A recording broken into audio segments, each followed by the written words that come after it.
Hello, everybody! Hello! Can you guys hear the desktop audio? It is looking like you can't. Can you guys hear the game? Hello, everybody! Life's good. Just testing everything. It's been a while since I streamed, so I just need to get back on that horse. Uno momento.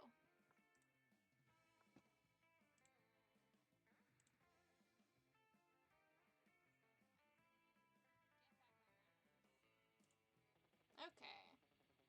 Well, it does look like I am live, so. Yes! Woot woot!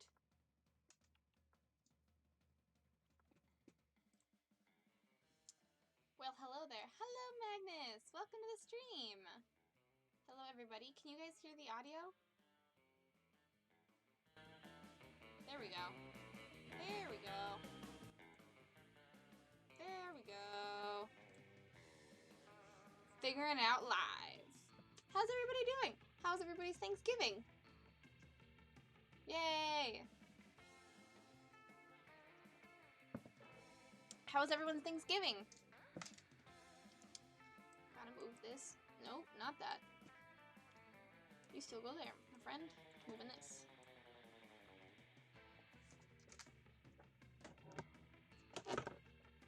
Alright.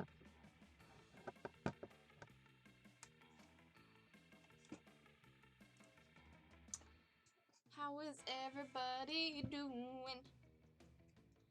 I am trying to remember how to stream. I got my window thing done. I got my light up.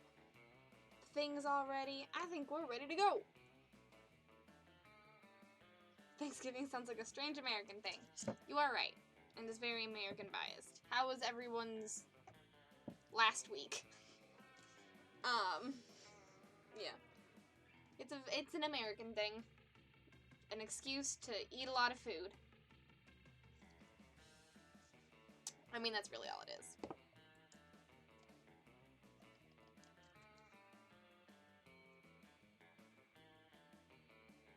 I've gotten tickets for... I don't know what that acronym means. But that's okay. I'm gonna turn this up. Can I not turn this up?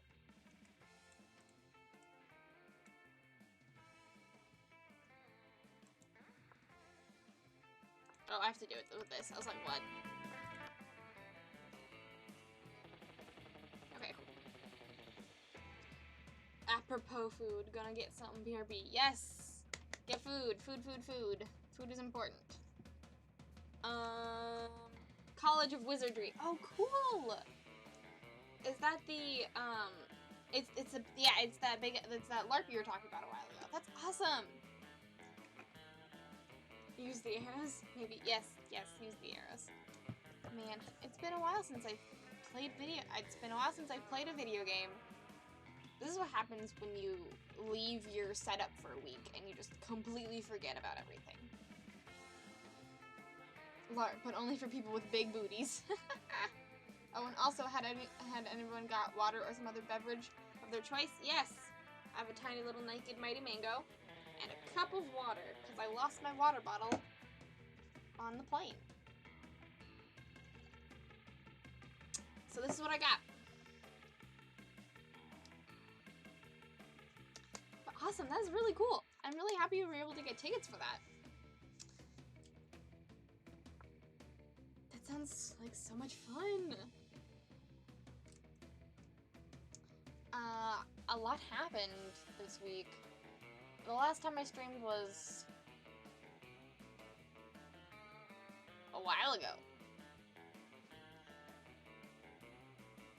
Man, it's been a while since I hung out with all of you. Well, I'm glad I'm here. I'm about to fetch some, I think the English word is Kool-Aid? Lemonade, but like with berries. Depends on what you consider lemonade. Is your lemonade fizzy? Because if so, it's not lemonade. Kool-Aid is like Kool-Aid is like punch. I mean, you're probably correct that it is Kool-Aid. But Kool-Aid can be, it's a brand, it's not necessarily a drink. You can like get, it's like powdered whatever stuff. I don't know. It's like powdered stuff that you put in, but it's not exclusively berries. There's like, cherry is like the general flavor, which is a berry, so there's that. I don't know. But yes, it's probably Kool-Aid.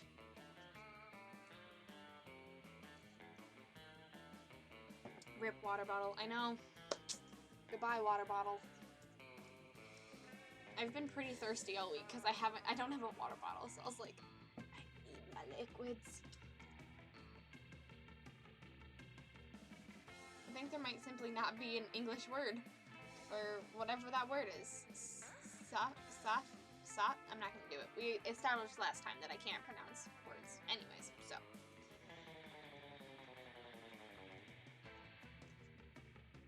But yeah, there might not be. Kool-Aid might be the correct. I mean, it could just be like, just berry juice.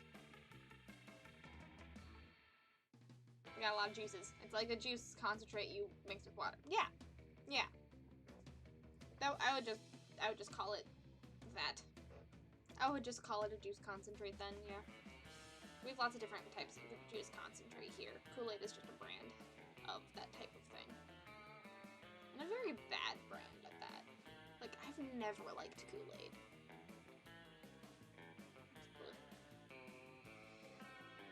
Literally means juice water. Perfect. Is just juice. Is just juice water. But yeah, so we're gonna, I think just take a little bit of time to like catch up.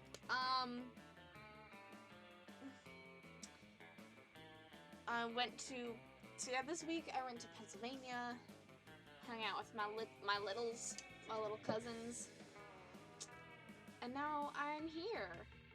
Oh, I also got an iPad. It was on sale for Black Friday, so that happened. And I have my pen for it and everything.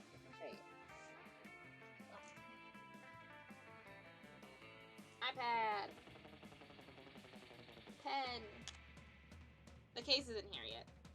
But I can use Photoshop on it. So, woo! I can art on the go. Oh my gosh, something happened. Oh my gosh! For a new water, oh my gosh, thank you, Killer Haku. Thank you, thank you. Thank you for $5 for a new water bottle. I greatly appreciate that. A new water bottle will be definitely purchased. Or if not purchased, acquired somehow. So, thank you. The reason I grabbed this cup is because it has the same logo as what was on my water bottle. And pretty much the exact same, like, plastic, too. So I'm just, you know, it's just a cup instead of a water bottle. For, I'm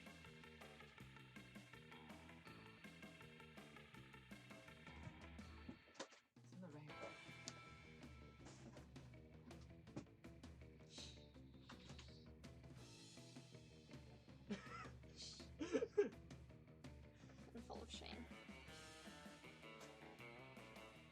I will not acknowledge unless someone else acknowledges. Oh, it's 420. Turn up.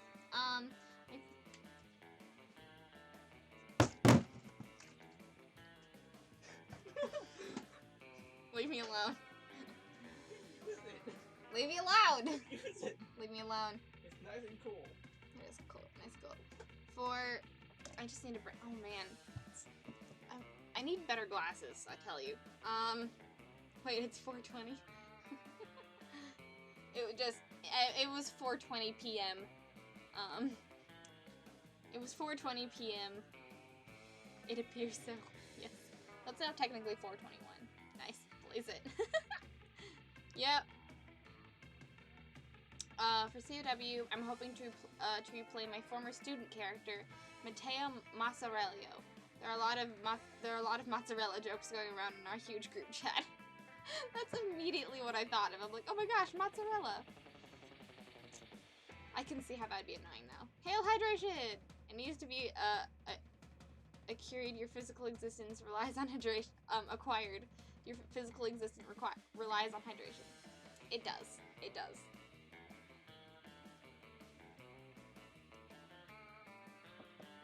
It's 23:21 here. Yeah. We're just, you know, that far apart in time differences. Which is totally okay. But, yeah. Shall we hop right in? I don't know how many, I don't think Magnus was here the last time I played Monster Prom. But, if anyone would like to, I can do a quick recap of the last time we played Monster Prom. I played the, I can't remember. I think the 60-minute one twice? And I failed both times. I was not able to get a date both times. So, hopefully this time is gonna be better. We can hope.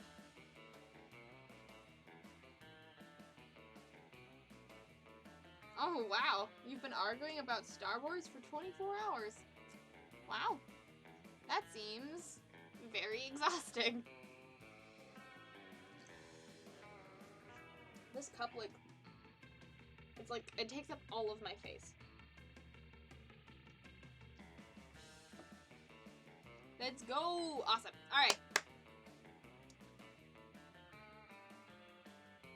There are so many bad takes. I mean, what can you do, really? Alright. Alright. I think we're gonna hop right in. We're gonna try to romance. She's not on here yet anymore. I feel horrible. I forget her name. No one in the chat is able to play, so we're just gonna play one player, and we're gonna do second term. Oh, hi, Bear. We're going to do 60 minutes.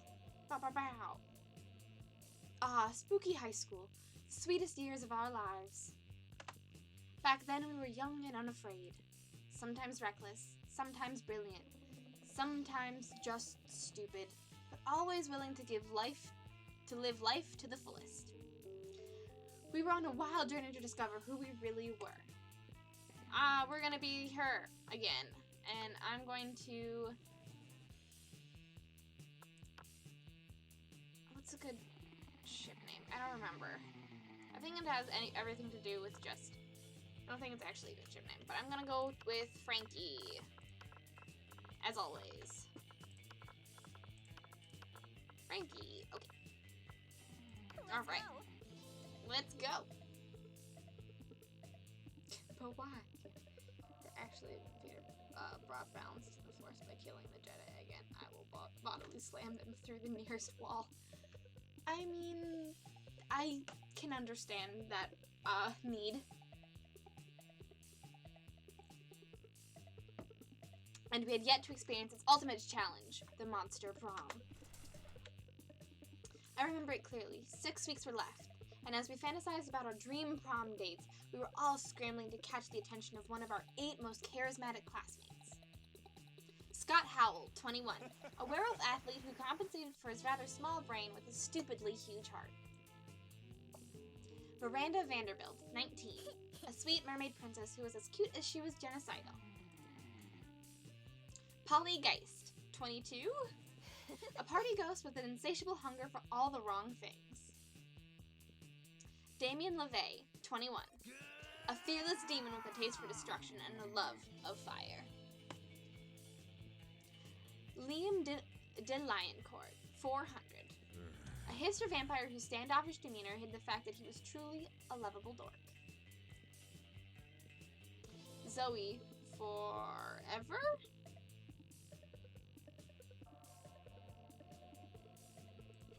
An eldritch cutie who went from endless deity of the dark realms to ultimate fangirl. Calculuster Hewlett-Packard, version 1.0.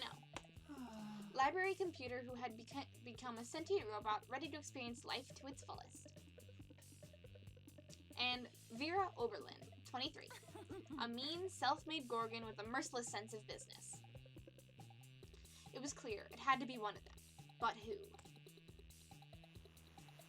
We only had 6 weeks to choose our prom date, and even more daunting, we only had 6 weeks to woo them and conquer their heart. But as I already said, we were young and unafraid, and we were ready to start. Woo! Let's go, let's go, let's go. Snake Lady. Yes. I mean, they're all hot. I was going after Zoe last time, but we can go after someone new this time. I vote for Hewlett. Zoe's the best literary reference. I know, right? There's so many good, like, tiny little, like, monster, puns? No. Homages in this game.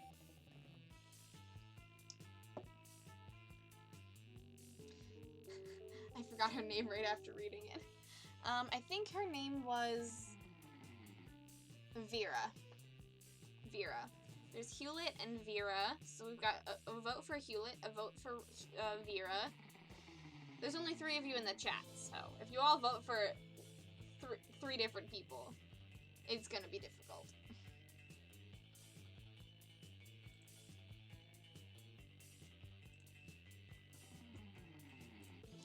Welcome to Monster Prom's stupidest pop quiz ever. All minds are rotten, but they are rotten in so many different ways.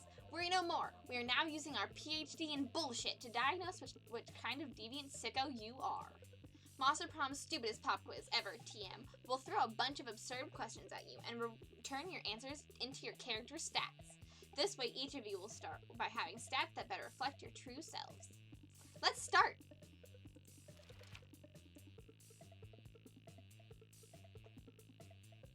Democracy is just broken. What would be the best way of choosing the leaders of modern society? You put all of the candidates into an empty room with a wild grizzly bear. Whoever kills the bear should be our president. If everyone dies, then it's obvious the bear should be our president. Whoever can play the most heartbreaking violin solo wins. We create a reality show called America's Next Top President, where the candidates compete in all kinds of physical and mental challenges. Voter turnout would increase and we'd turn a profit on it. Let's see. Demons are cool. She's a business person, doesn't vibe with our creativity at all. And Lovely is a great name.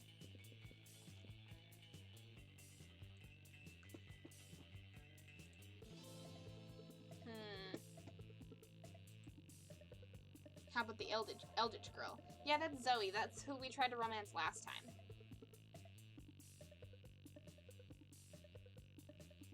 I have a cat hair in my mouth.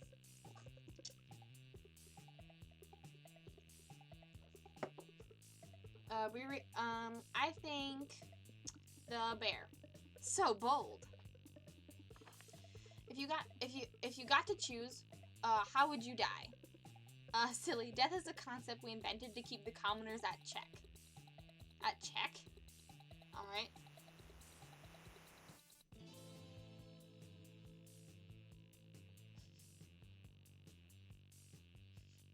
How I die is irrelevant, as long as I'm allowed to haunt my enemies for the rest of eternity. As a practical demonstration while giving a TED Talk on how to die correctly.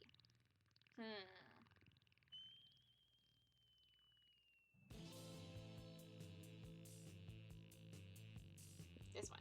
So bold! I'm gonna be really bold, guys. If you were a product, what would be your slogan? Buy me, I'm good. Extra flammable. For fans, by fans. Be ready for a long trip together. I command you to enjoy me. You won't understand me, and that's how you know I'm cool.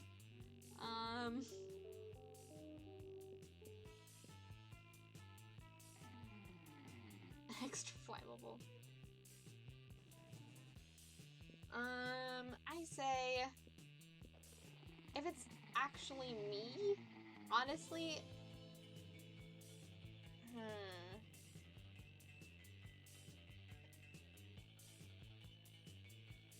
Buy me, I'm good. Oh. School just isn't working out. Time to go into stripping. What's your stage name? Excuse you, I wouldn't be the stripper, honey. I'm the damn pimp. Fuckfest explosions. Kawaii pussy ooh woo. Max Pleasure Model 3000. Oscar Wilde. Duchess Henrietta Honelips III. Oh my gosh. I do like Oscar Wilde. Oh my gosh. I'm gonna do Oscar Wilde. So yeah, I got my 2 hearts so far has been Oscar Wilde and Damien Delacourt, who is the vampire. Oscar Wilde. Let's go. Stupid as hell, but really sweet. Alright, let's see if we can't find the werewolf boy. Look, oh, my fun is only 1. Maybe I should get my fun up. Yeah. Let's go have an outdoor party. That day during recess, we start a half-hour rave that goes full crazy. You have no idea how it escalates so much, but at one point, there are like 300 people. Someone summons demons from a nightmare dimension. The consequences might distort the fabric of reality itself, but who cares? It's a rad party. You gain +2 fun. Against the expected, you spot Scott and Liam engaged in what seems to be an intense conversation. They seem so into it that you can't resist the urge to ask them what's going on. We're discussing this recent novel, Two Lights. It isn't a novel, it's a rad movie with lots of cool dudes with amazing abs. Well, it's actually based on a novel, and it's anything but rad. It's cultural trash. But I decided to like it, ironically. The thing is, there's this human girl with two guys who like her, but the guys are part of the 2 enemy human races. The wild shirtless human and the mysterious deep look giving humans. And it seems like these types of humans can't stand each other. Oh, and the deep look giving humans shine in the sunlight. Did you know that's actually a lesser known trait of some humans? The thing is, the next movie will be released soon and we're super hyped. Ironically. We can't wait, bro. We need to satiate our hunger for Two Lights. This is your opportunity to show these 2 you're well-versed when it comes to satiating urges. Go for it. Ah, it's Twilight. Yes, it is.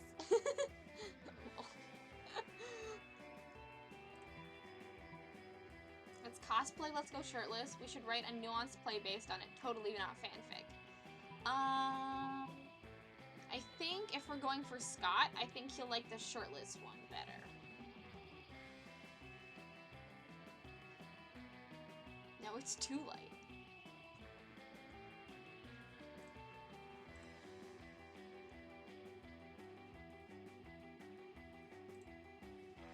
Let's go shirtless! Yes, we're gonna go shirtless.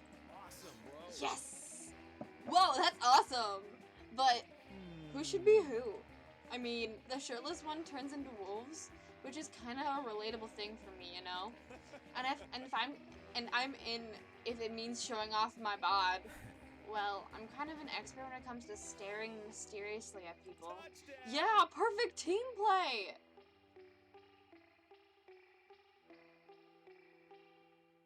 I don't like the Vampo right now. He sounds meh. I feel bad.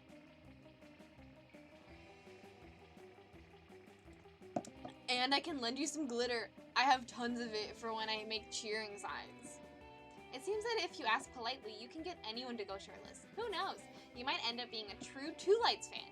You gain +2 charm and +1 boldness. Woo woo! And he likes me 1! Yeah, I went for Liam like off stream a while ago, and he's kind of boring. Ooh, hell yeah! Let's eat lunch with you. Yeah, he does. Team Werewolf Boy. Yeah, he makes cheering signs. He's the sweetest. Watching Vera eat is usually pretty disturbing. Her snakes eat at the same time she does. But at least it's usually quiet. This time, however, Scott is doing his best to change that.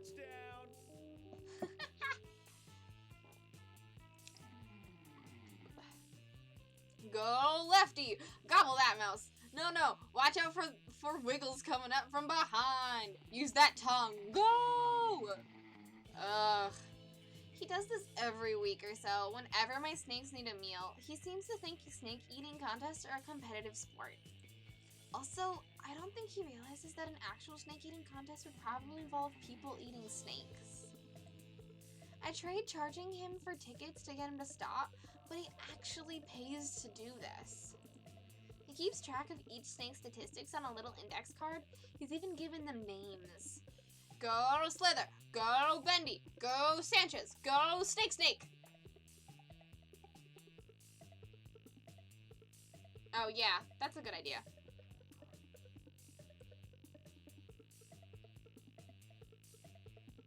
Look, there's a tiny cam. Why is there a tiny cam? I don't know. There we go. That's much better. I hope that's better.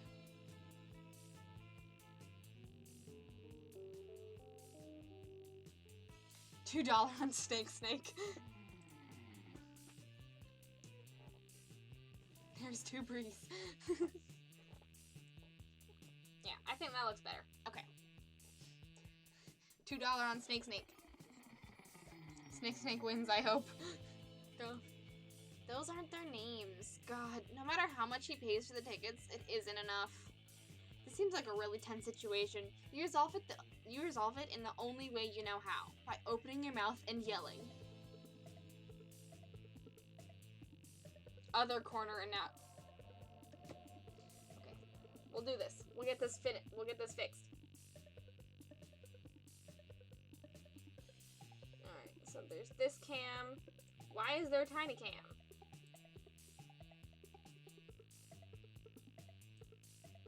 Okay, there we go. Tiny cam is abolished. Bye, Tiny cam. There. Now, Bree.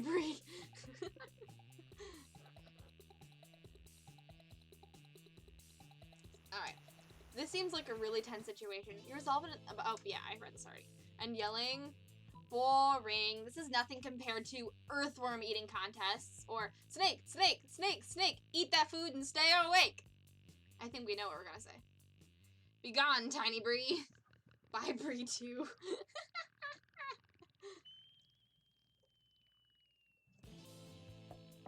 Snake, eat that food and stay awake. Snake, eat that food and stay awake. That is actually a really good cheer. That's the spirit. Get your head in the game, Sanchez. Do snakes have heads, or are they just neck and face? I'm all about those snakes. Whoa, check it out. Bendy's been behind all season with a record low BMI. That's body mass index. The index is because I wrote it on this index card. But now she's hungry for victory. Let's go, Bendy. Swallow that glory. The snakes really do seem to enjoy having an audience. They're really hymning it up. Or should it be snaking it up? No, they are head and tails. Any excuse to chant snake. Your wild cheering motivates Bendy to really go all out. She tries to grab the mouse out of Lefty's jaws, but the two end up tearing it in half. Ah, my scalp! It'll take my snake charmer and / hairdresser hours to get those organs out. Oh, major foul on Bendy there. She's gonna be out for the rest of this season. Damn right she is. I'm having her muzzled, and her name is Spirulina. By the time Vera's cleaned up the blood and run off, you've made plans to meet with Scott to watch the next match. Nice. Snake! Well said, Japanman. Snake, Severus Snake.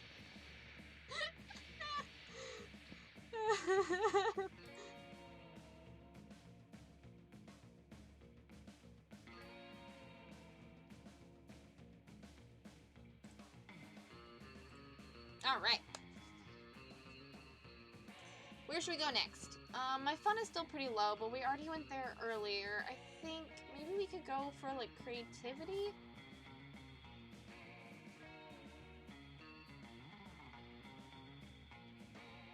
Yeah, let's go for creativity. That day, while rehearsing for the class play, it's as though the muses themselves have descended to give you figurative oral sex. Your performance is intense and inspiring. It will be remembered for generations, which is pretty rad by high school play standards. You gain +2 creativity. After you're counting and recounting your money, hoping to find an extra dollar, when suddenly, hey, Frankie, look here! Look what I have! Isn't it shiny? Oh my god, he's a tree! Oh my gosh, he's a tree! Oh, that is so cute! Scott holds aloft a roll of duct tape, which you concede is indeed shiny. Listen, I'm not saying we tied up Crazy Martin, the werebear janitor. I'm just saying this tape is crazy strong, and if you wanted to wreak some havoc on the school, Crazy Martin might be a little tied up. Thank the triple goddesses. We've spent months tracking that. Our thing? It's so cool, right? We have a thing, and it's our thing, and it's the best thing, and it's ours. You fools! That's the duct tape of retribution. It's the only adhesive that can hold Balthazar the Destroyer, whom we must detain in order to save the world. Oh, well, saving the world is good. I just liked it because it was a cool shiny thing. You can have it. No, wait, Scott. We're probably just making that shit up because they want to take the cool thing from us. Balthazar the Destroyer? Obviously fake. Why have I never heard of him?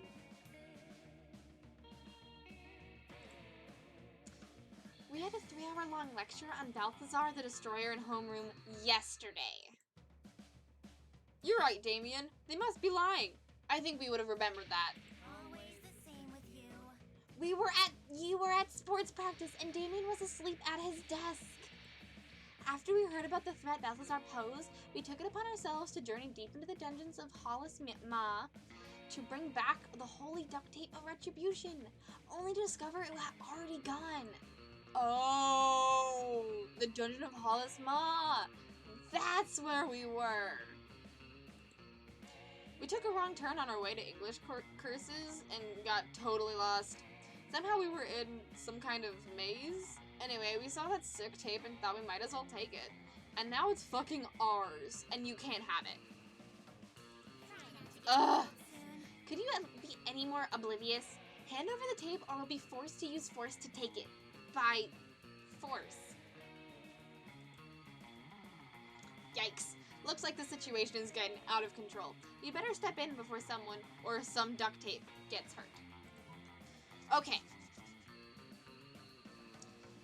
Let us find out what to do. Force. I also love Scott, Magnus. Scott is precious.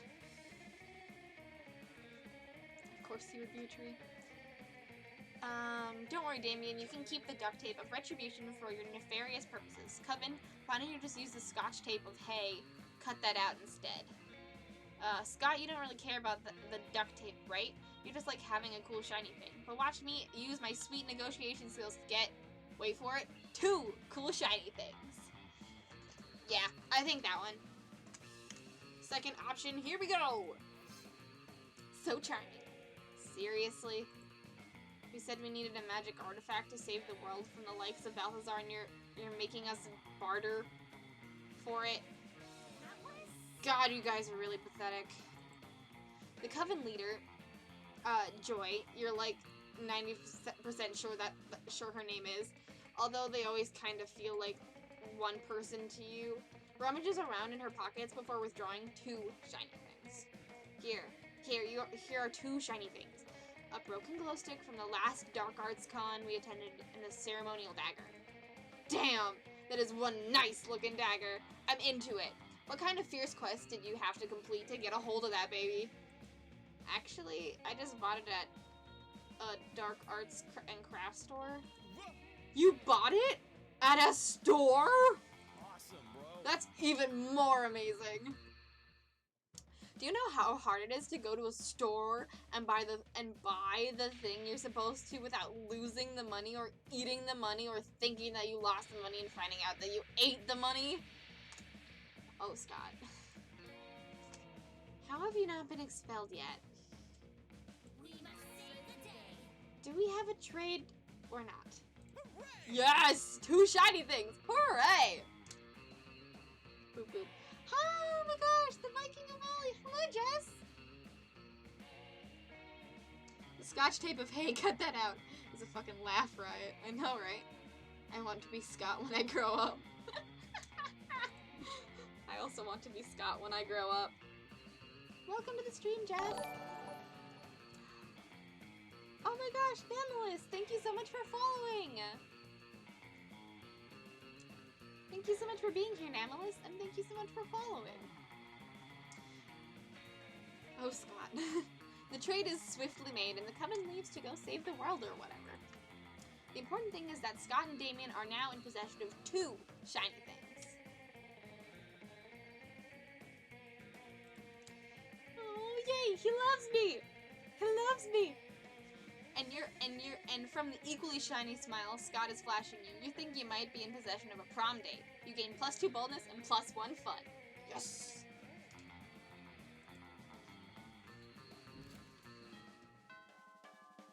Was it really loud? I'm sorry. I can turn down the audio a little bit.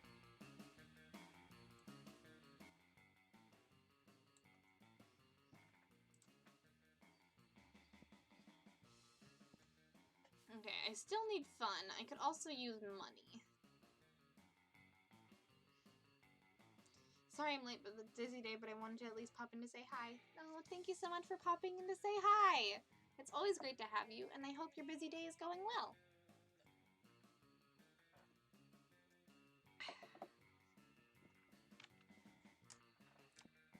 Let's see. Maybe we should go to the library and get some money, huh? Let's get some money. That day you spent some time on the library's PCs, mining some bitcoins. Dramatization. This is supposed to have something to do with solving algorithms and the rise of cryptocurrency, but you guess that nobody actually has any fucking idea how it really works. Anyway, you gain +2 bitcoins, which is equal to +2 million? 2,000? 2 million. I don't know. Cause that's 1,000. Yeah, 2 million. Yeah? Oh, because of the follow alert. How do I turn the follow alert box audio down?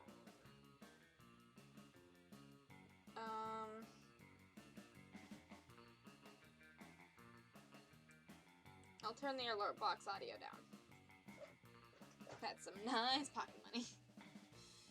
Yeah, it is a million. Good. I thought so. I haven't taken math for a long time. Which, unfortunately, is equal to 2 monster dollars, so +2 money. These monsters are freaking rich. They are always thanks logo level of loud. I did not know that. Thank you for letting me know. Whoops! Oh. I mean, I'm glad Namilis followed, but I'm no longer at 69 followers. That's okay, though.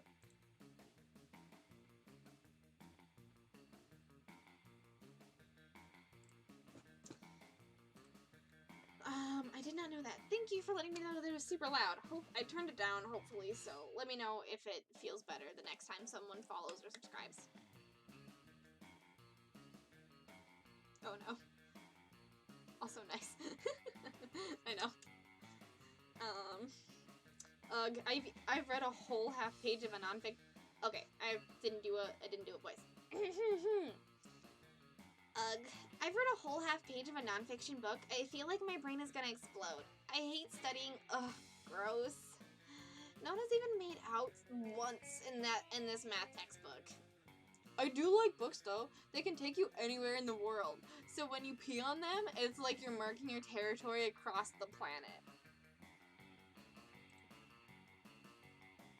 That explains the wavy, crispy texture and pungent odor of a lot of your used textbooks. Wonder if it's worth trying to correct his error when... Dimitri! It is I, Dimitri. Oh my god, Dimitri. I forgot about Dimitri! Who doesn't have wings? Jess doesn't have wings. Test round then. Jess doesn't have wings. And I'm not sure if Magnus has wings. I think Magnus does. He just hasn't, done his thing yet.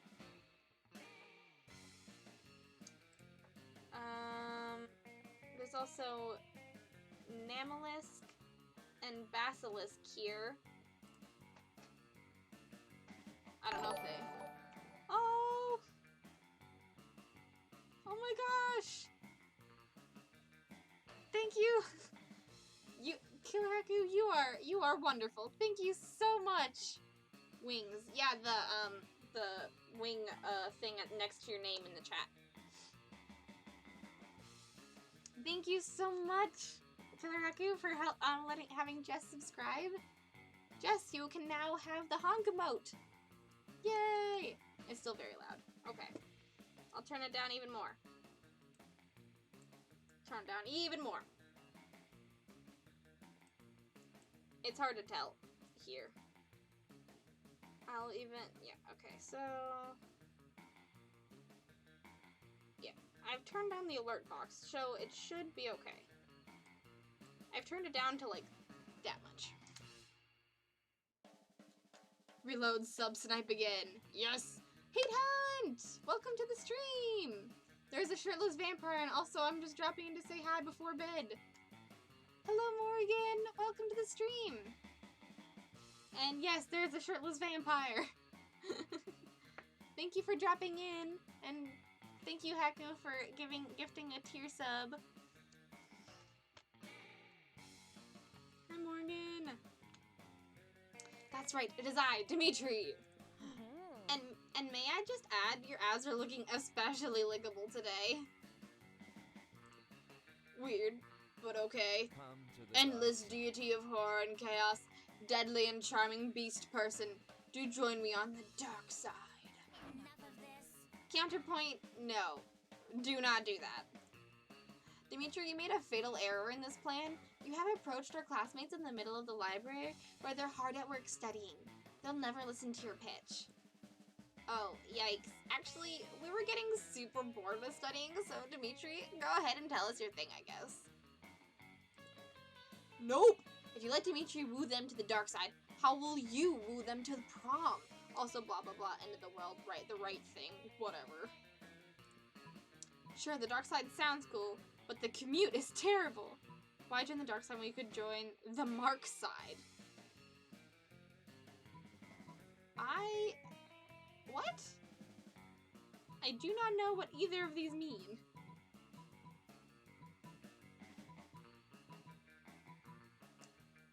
Yay! You have the honk emote now! Honk, honk, honk, honk, honk, honk! Yay! It is like my favorite emote. I love it so much. The second one? Yeah, that's what I was like, but like, what does either of these, like, have to do with it? Like, I don't see, like, one that's, like, related to a character.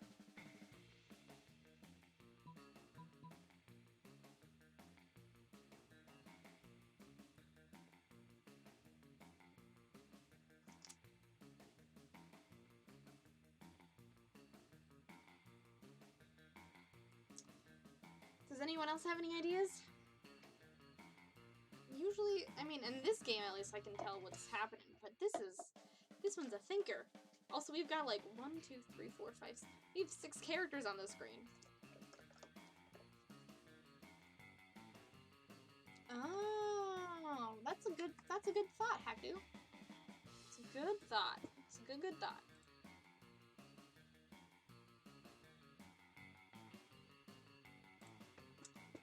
It is a good thought.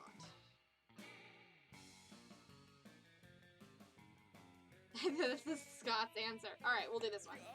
So creative. What?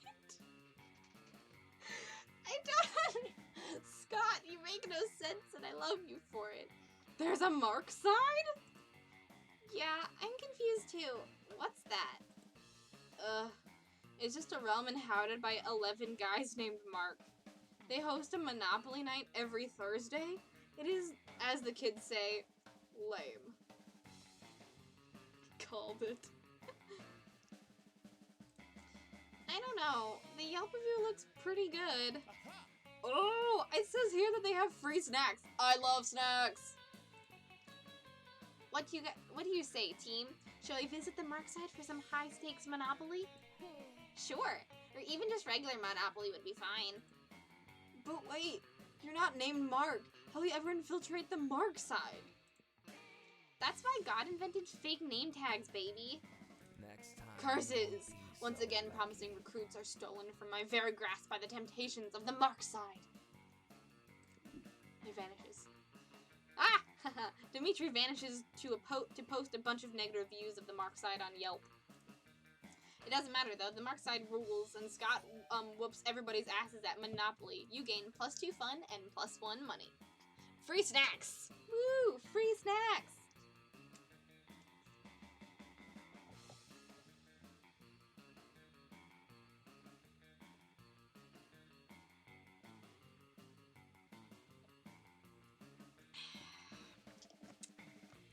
Lubricated my throat. So I've got a lot of money. I got a lot of fun. I'm moving up in the world. Let's go. This is a delightfully stupid piece of world building. I know, right? This game is so beautiful, guys. That's what she said. Okay, Magnus. Okay. I'm doing a lot of voices here, so...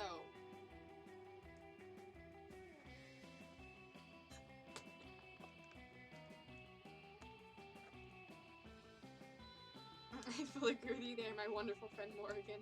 Yay! Alright, Scott's over here. As you approach Scott and Miranda's table, you see that the entire table is covered in exotic silverware.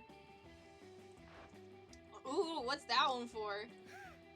That's the forking spoon. It's a spoon for picking up your forks, so that you don't have to touch them with your fingers.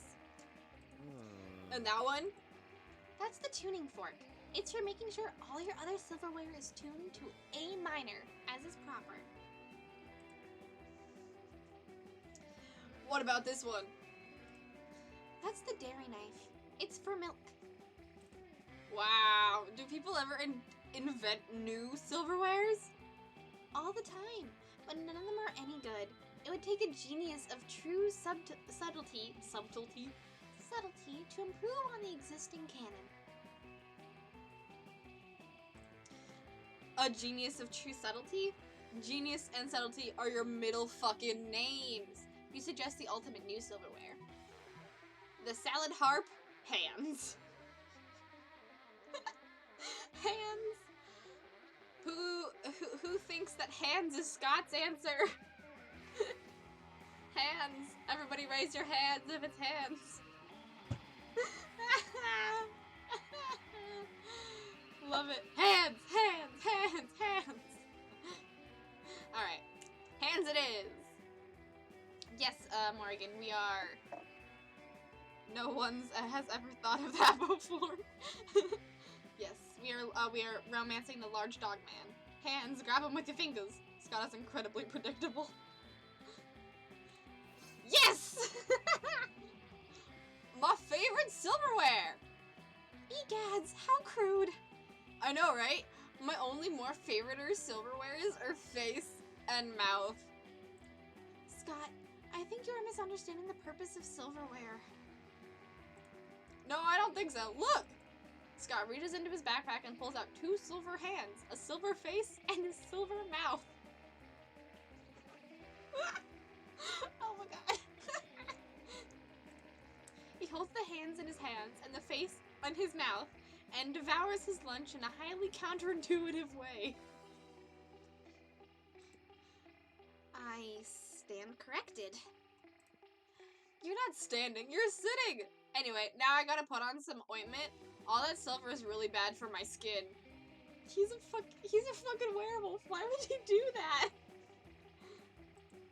Scott lets you put the ointment on him. Nice. I love the dog man also. Let's go. Let's go. Okay. We've got a lot of boldness. We could up our creativity, charm. Fun is our smallest stat. Oh no, Wolf Boy, why?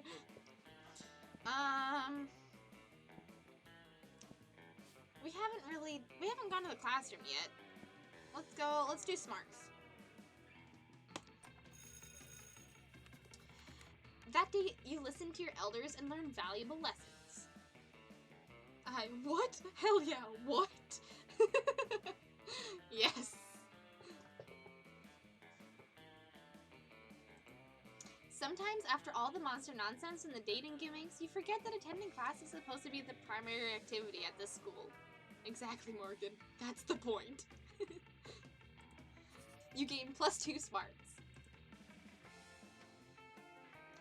Scott strolls by, happily munching on something. Liam gapes at him, appalled. What on earth are you eating, Scott? This delicious new flavor of fangless potato chips. Maximum Ultimate Double BBQ Massacre. Really? Because it looks like you're like a raw severed go-ahead inside a cardboard tube. Oh yeah, I guess it does. Could've sworn it was potato chips. Still nasty though. Oh, tasty. I said nasty, which it is, but tasty?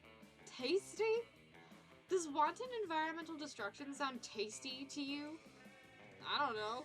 Is that a kind of jerky? No, Scott. Don't you realize that in order to harvest these goat heads, Fangles & Co. decapitate millions of innocent goats every year? 7 hours of birthday left. Yay, Japan to win! Happy birthday! Happy birthday, happy birthday, happy birthday! Happy birthday, Nico! Happy birthday! Okay. Well, on American time at least. That's where I'm at. If you have... Yeah, 7 hours. Happy birthday from all of us to you. I don't remember the rest of the song. Doodle doodle doo. I don't think regular happy birthday is copied. Oh, happy birthday! Happy birthday! Happy birthday, Nico! Mwah!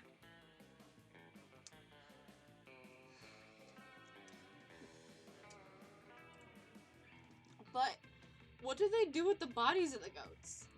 Nothing! It's a horrendously wasteful practice.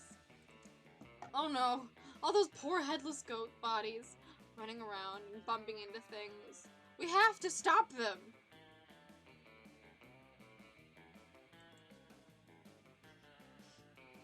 Wait, really? I was just trying to make you feel guilty. I didn't actually have a plan of action. But if someone were to suggest one... write an extremely mean blog post. Assemble an army of vengeful undead goat torsos. Mwah! Happy birthday!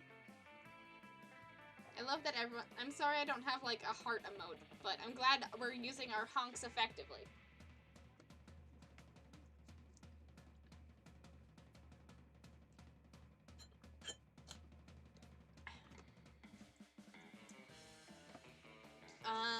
I think we should assemble an army of vengeful undead goat torsos.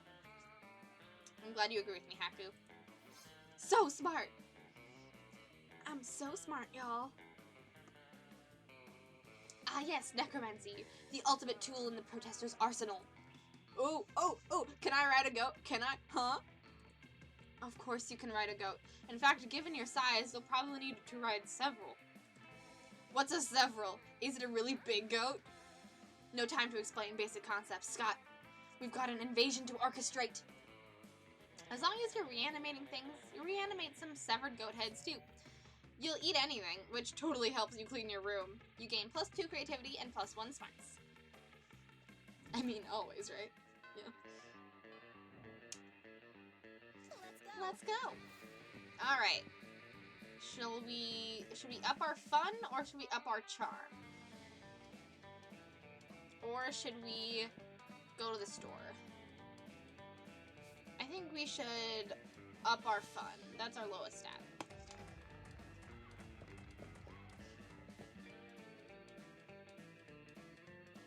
But where does the food go? Oh, charm. We could do charm next. Fun, fun, fun, fun. That day during recess, you start a half-hour rave that goes full crazy. At one point, Juan, the small magical Latino cat, slips on a banana peel. You start laughing at him. He asks you to stop, but you don't. You laugh so hard at him that you somehow steal +2 fun from him. Hooray! I mean, and deal with rich elderly ladies on the regular. Undead goats sound like they're probably fine. You turn away from the rave to find Scott nervously sniffing the ground and looking around suspiciously. You ask him what's up and prepare for a stupid answer. He does not disappoint. Isn't it obvious, bro? I mean, you know why all these people are out here, right? To steal my stash of awesome bones. They look like they're just out here having a good time, but that's all a ruse. It's just bones they want. My bones. Quick, bro, if you're really my bro, you'll help me move my bones before all these other bros find them. Where should I move them to? Tell me! A preschool. Nobody ever looks for bones at a preschool. What's up, Finn? The water.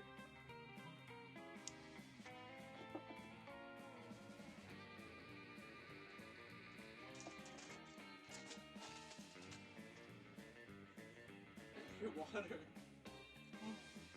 Leave me alone. Leave me alone! Why are you hiding it? Leave me alone. I'm sure some people want to jump Scott's bones. Oh god. Magnus. Not gonna lie, I read Eldritch Ladies first, and that did not throw me off nearly as much as I expected. Eldritch monstrosity. Oh gosh, Eldritch monstrosities I can deal with. What's Bree Bro doing? I don't know what he's doing. He's just bugging me. He's just bugging me. No, you're not. Please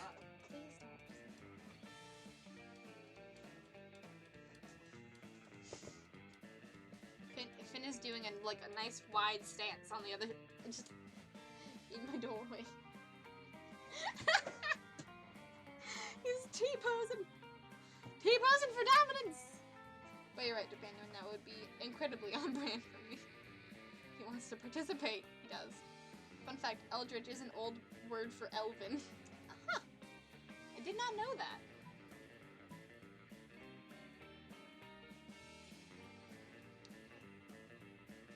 Forget these bones. You already have a near infinite supply of bones hidden inside of people. Oh, are you streaming? Yes. Oh, I'm sorry. What is happening? The last 5 minutes have been interrupted like 3 times. I forgot it was Thursday. It's Thursday. I'm here to interrupt you. Yeah. Love you too. He can stand in the background and do some shenanigans there. No, not Wait, stop. not like this. I can't. He poses menacingly at Walnuts. Is that Mom, Dannon? Yes, it was. She came in to walk into my room to say hello to me, as she does when she comes home from work, and realized I was on stream because she forgot it was Thursday. They all say hello.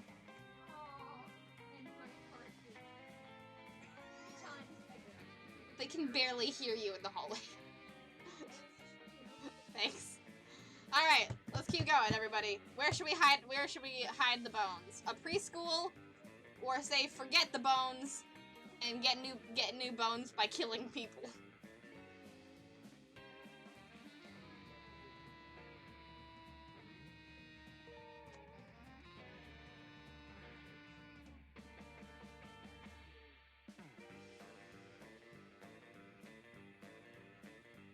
mean, presumably that would be done inside people.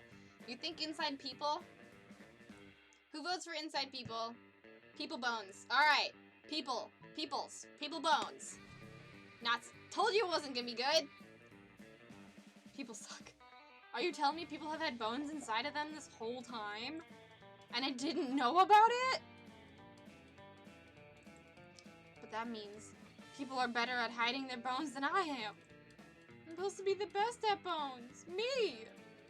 Now what am I? Just another handsome guy who's good at sports and only so-so at bones. You know what? You can have these bones. If I can't be the best at bones, I don't want to do it at all. Scott. Scott. I'm sorry. You don't really want all of these bones, but you feel like telling Scott that he would telling Scott that would make things even worse. You lose -1 charm and -1 smarts. Danged it. Danged it. Let's go. I heard they're quite fine. But you have bones inside of you. I mean, we're not wrong. We're not wrong. Oh no, a sad dummy. Where should we go?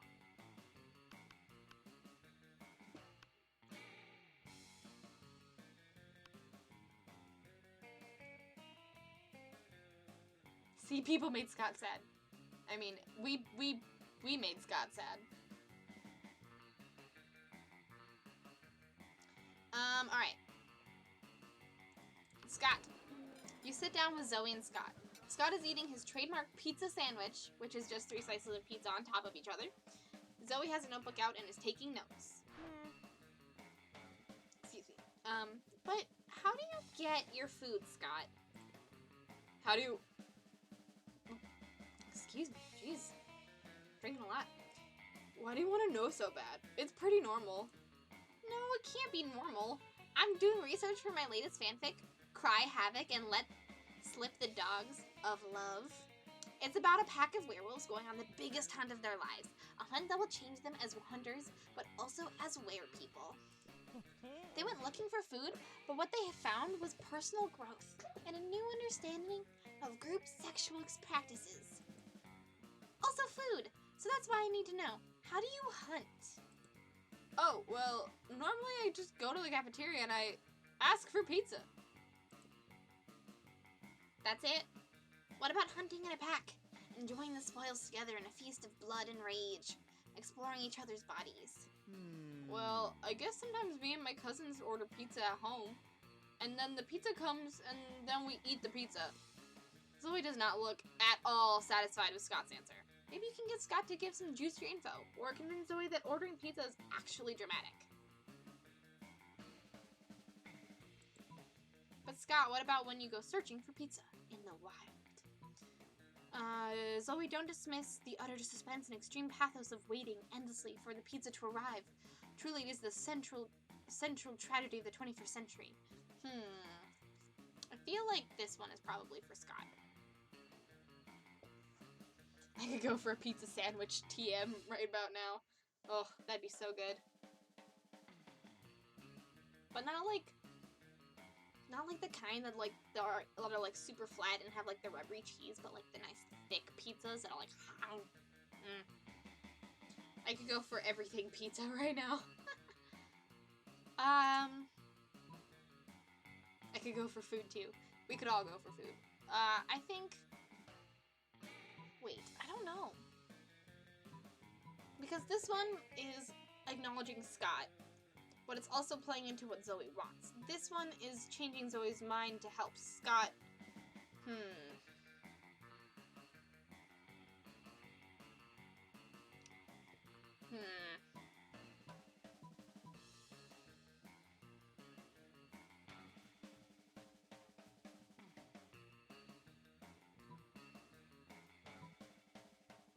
I think the second one? Yeah, I was thinking the second one too. Yeah, let's do that one. Yes! Scott loves us! Making up for past mistakes.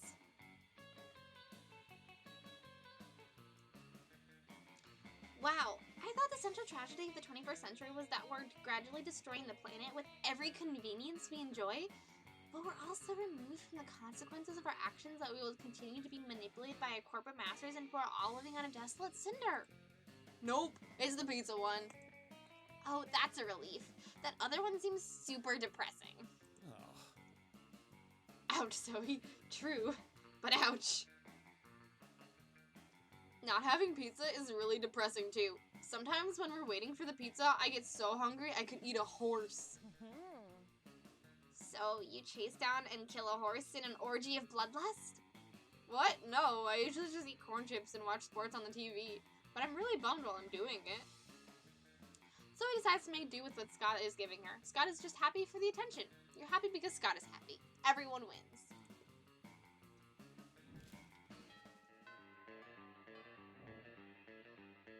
Hi, Kiri80. Welcome to the stream. Zoe's too real. But also, Zoe's outfit is super cute. I know, right? Alright, we gotta do charm.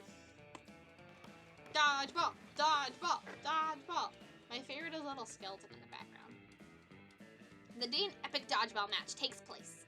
Everything seems lost, but you deliver an inspirational speech that fuels your team's spirit, leading to a spectacular comeback. Tentacle waifu! Yeah, we're going for Wolf Boy on this run. I tried to do Zoe, and the last time we played Monster Prom, and I failed miserably. Multiple times. I got super close, but just not enough. Maybe we'll go for her next, after I've built up my confidence again. You're clearly a natural-born leader. You gain +2 charm. You're casually reading the latest issue of Monster magazine when you're rudely interrupted. See? Even Frankie, a sensible monster with a good head on her shoulders and at least some smarts, is reading Monster magazine. Yeah, and that's bad, because we're warriors, so we need to fight. Scott takes the magazine from you and punches it.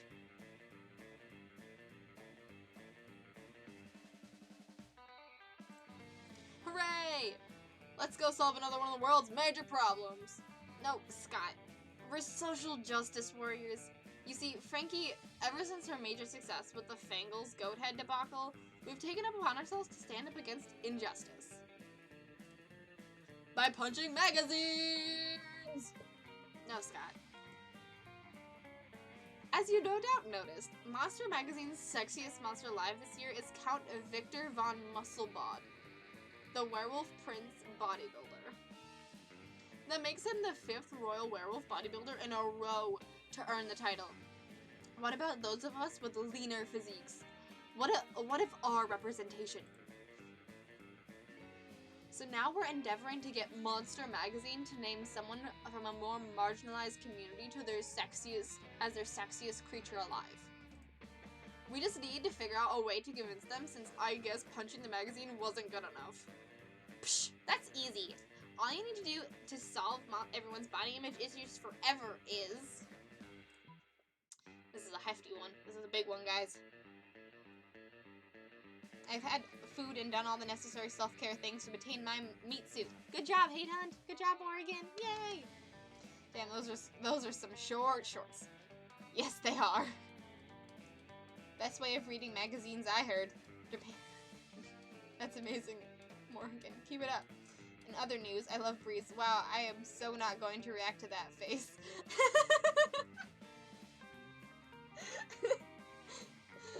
Yeah. Don't worry, I acknowledge, but maybe I shouldn't react to that face. I'm glad you like it.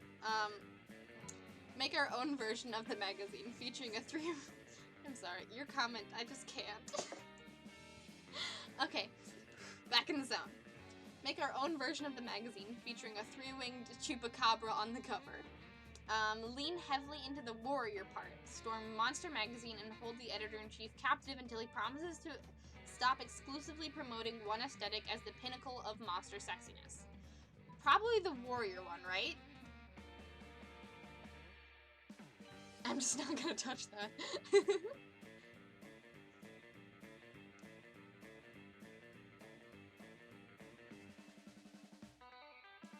Let's storm the magazine.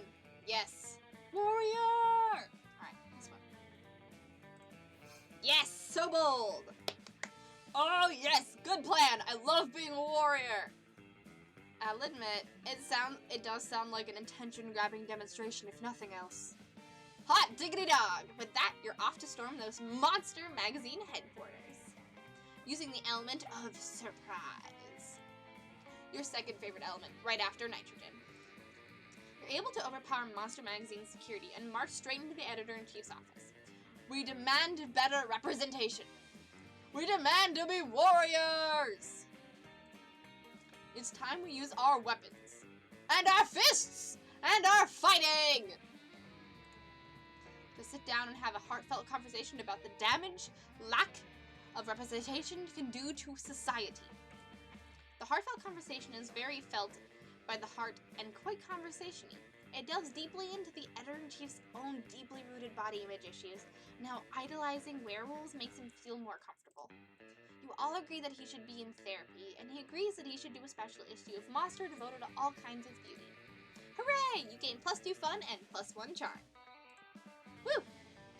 Body image issues. We're tackling it one storyline at a time. Let's go. Okay. So what haven't we done? We haven't gone to the bathroom yet. Who's ready to go to the bathroom? That day you skip class and just hang out in the bathrooms because you respect no authority. I guess some people just want to watch the world burn by skipping class and hanging out in the bathrooms.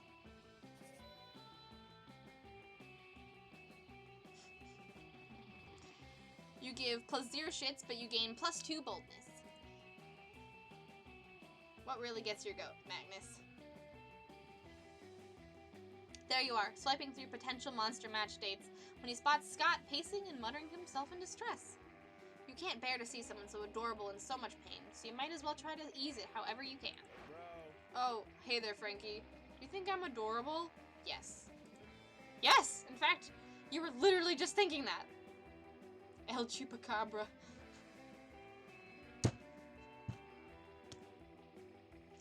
What?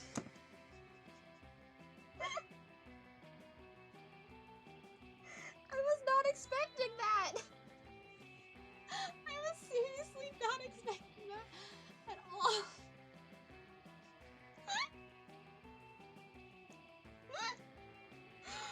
God, it's such a dumb fucking joke! Oh my god! That's such a bad joke! And I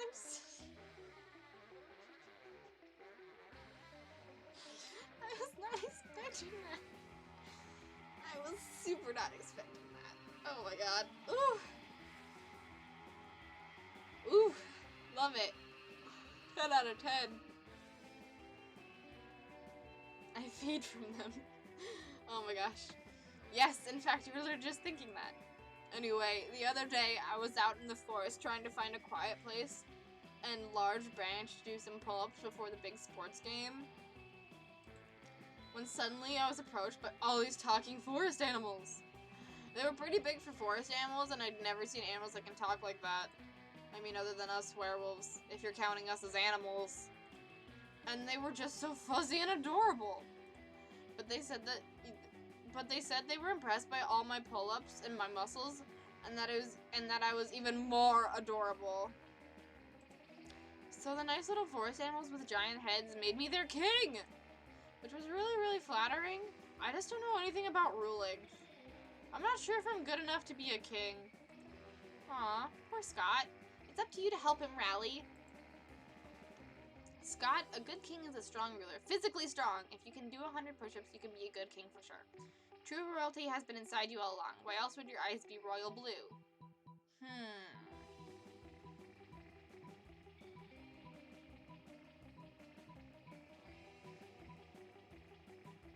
Why is he in the... I think it's a co-ed bathroom. I think it's just a bathroom. Is he an actual Disney princess? Yes! Scott is a Disney princess!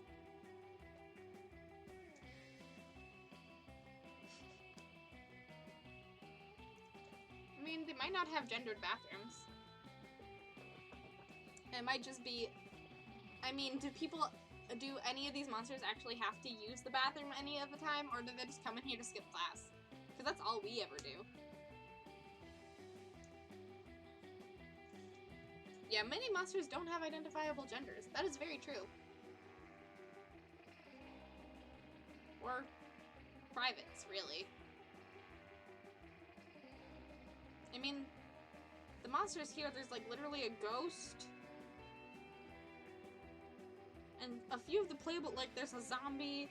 And like, they don't really need to like go to the bathroom. And there's a computer. Anyways,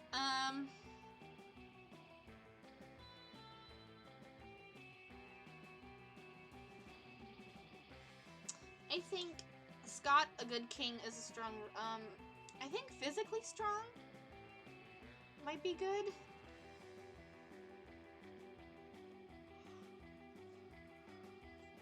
Excuse me.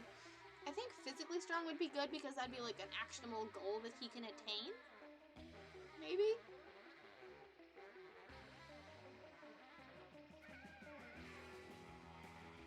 Yeah, I'd take the first answer. So bold. Yes.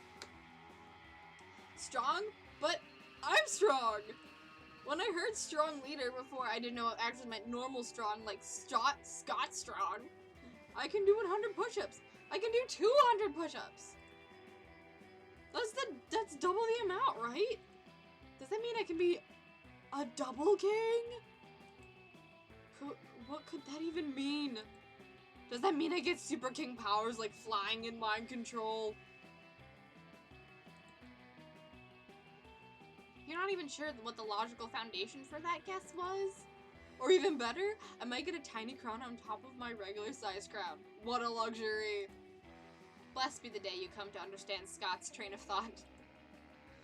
Well, daydreaming about my king powers and tiny crowns before doing the 200 push-ups is a bit arrogant of me.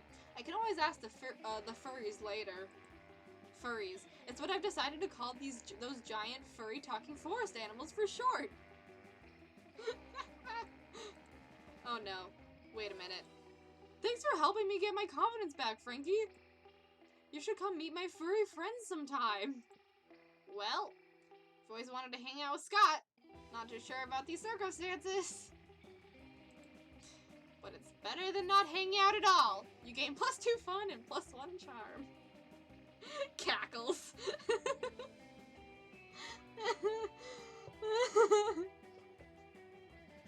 Scott, we love you.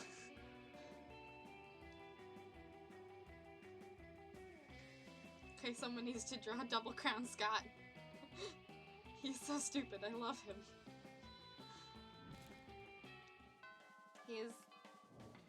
He's what the kids call a himbo, I think.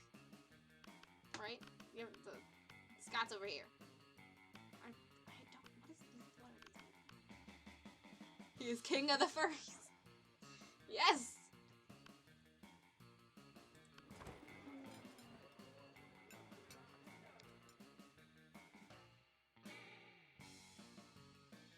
You arrive at Scott and Miranda's table to find Scott happily chowing down while Miranda stares horrified at her tray.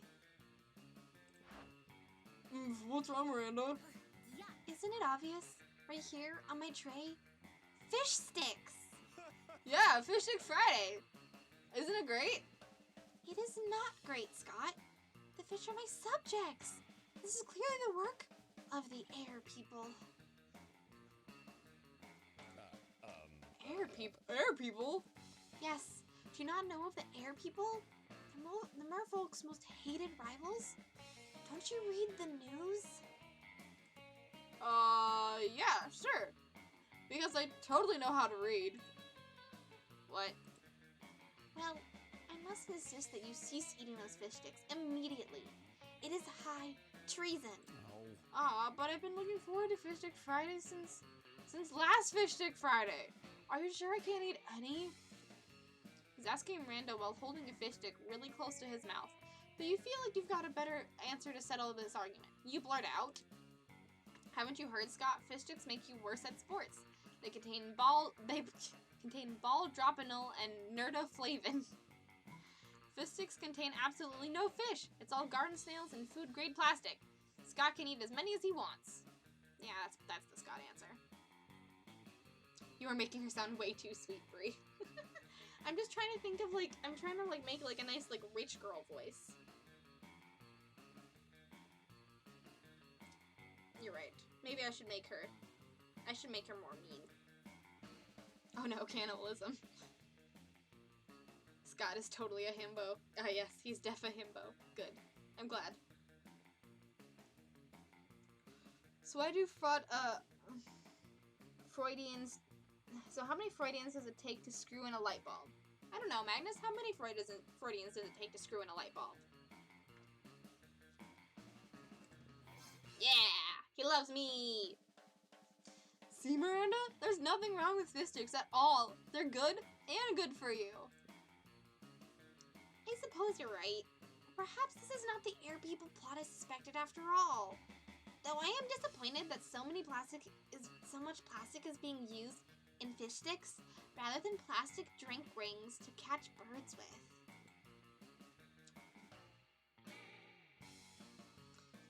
Don't forget about the snails. There's snails in it too.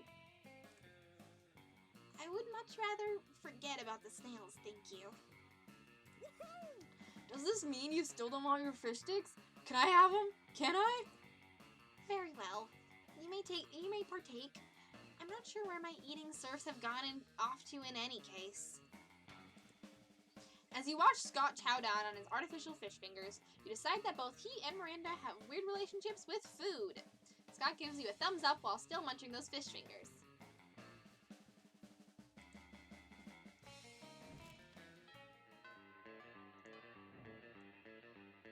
Let's go.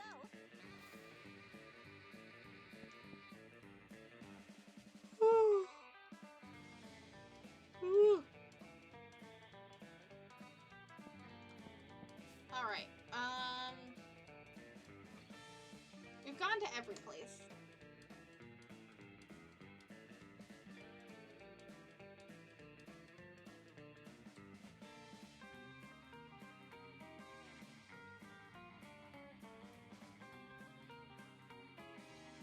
Alright, let's get some money.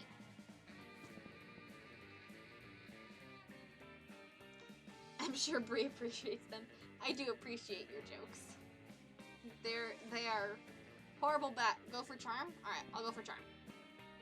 They are horrible, and I love them.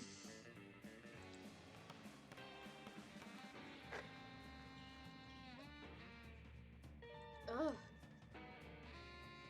Alright. That day, an epic dodgeball match takes place. Amidst the battle, you spot a fellow player that seems utterly discouraged. She thinks she's not worth anything at dodgeball, and she attempts to throw a ball at herself.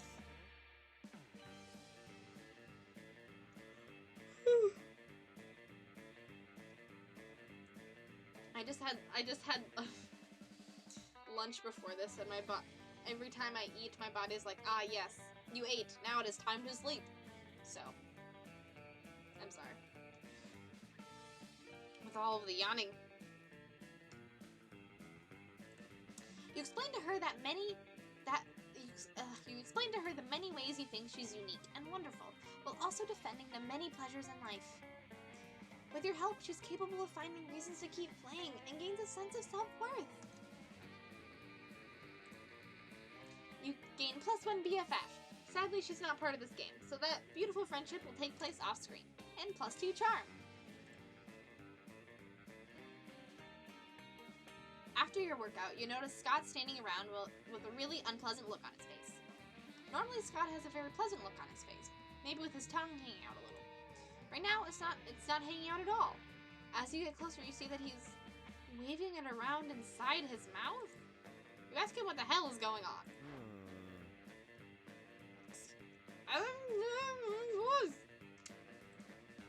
Sorry, I'm doing tongue squats.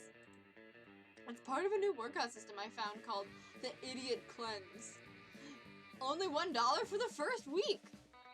But I can't seem to get these tongue squats right. My form's all wrong. Look at my tongue. It's so weak and scrawny. You look like a person with a buff tongue. Do you think you could give me some pointers for the ultimate tongue strength? I feel like we're in dangerous territory. You've got to work your way up to tongue spots, man. Let's start with some light tongue wrestling. Dude, tongue spots aren't meant for dog tongues. If your tongue gets too swole, how will it flap around when you stick your head out of the car window?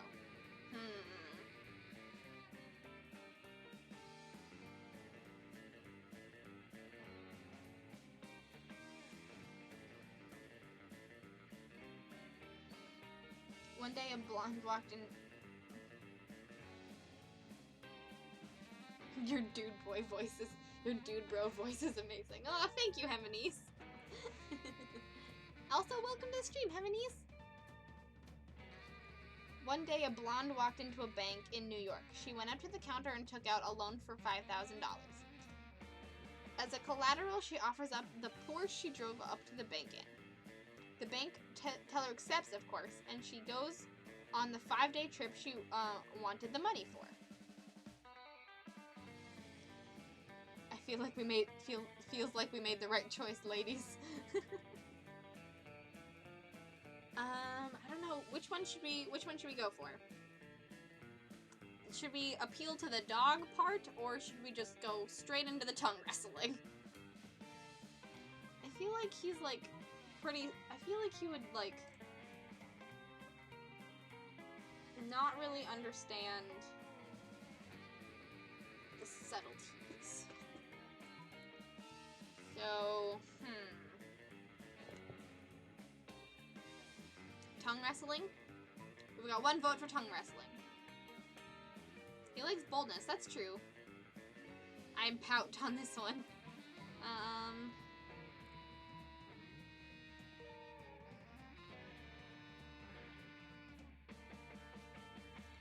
You've got good bold and good charm, so I think tongue wrestling will work. Thank you so much for the help, Damalis. Also, welcome. You've been here for a while, but you haven't chatted yet, so welcome to the stream. Let's wrestle! Alright, we'll go for tongue wrestling. So charming! Thank you, Damalis. Without even thinking about it, as usual, Scott locks tongues with you, and you go to town! Woohoo! Yeah! You win 5 out of 6 matches. His tongue really is scrawny. Oh no. But that's not really why you're doing this, is it? It's not. Afterwards, Scott is super thankful. Oh wow. Thanks for helping me beef up my tongue, bro. My tongue may not be much to look at now, but if I keep this up, I'll be opening jars with it in no time. Speaking of which, I really enjoyed working out with you, bro. Want to make it a daily thing? I could really use your help. Well, you suppose you could take one for the team in this case. You gain +2 charm and +1 boldness. Yay! We are making out with Scott. Woo! Once she returns, she easily pays the loan back, plus interest and fees, and it comes to $5,225. The bank teller, however, is a bit confused. We looked into your history, he tells her, and it's clear that you're a multimillionaire. Why did you borrow $5,000 for a trip? Well, the blonde replies, where else would I park my Porsche for a week in New York for $25? Oh my gosh. Nice.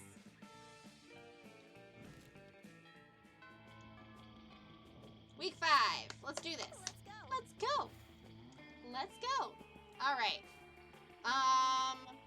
We do a lot of good things for boldness and charm. We haven't. Creativity is currently our lowest.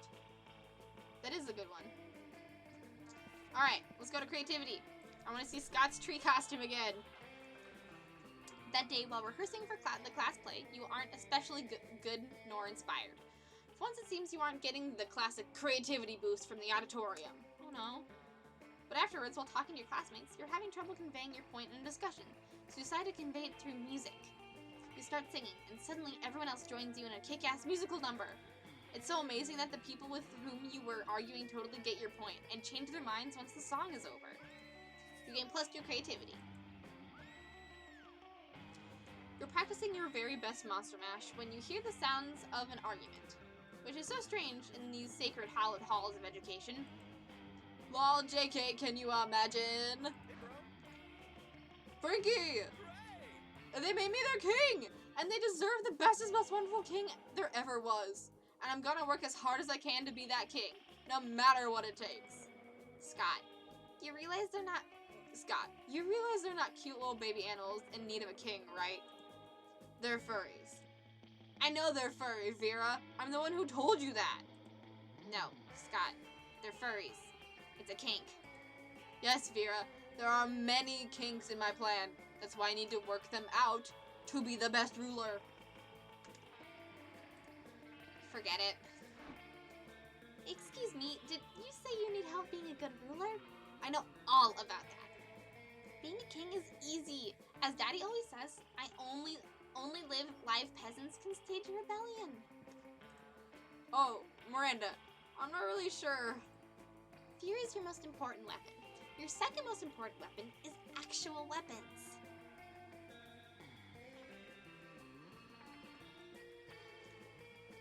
Torture soup spoons, razor teacups, a knife on fire. You know, the usual. I don't know, Miranda. I appreciate the advice, but I don't think that's the kind of king I want to be. Nonsense. I'll get you the butter knife shuriken right now. It just seems so unnecessary. There must be a better kind of way to rule, right, Frankie?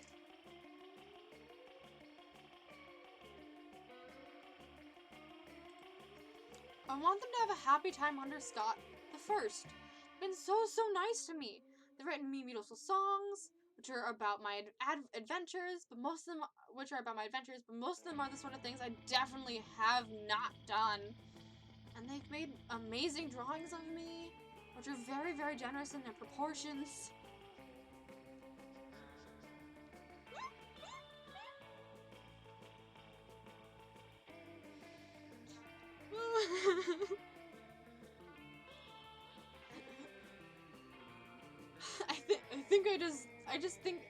I just think they deserve the best leader.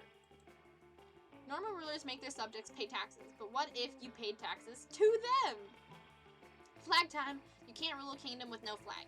Without a flag, it would be just a bunch of flagless people. Probably the flag thing, I think. I've missed some things. The bird at crash level is a nice touch. It is. I told this joke on D&DR before, but what do you call a gif Yankee that makes an attack of opportunity? A reaction gif.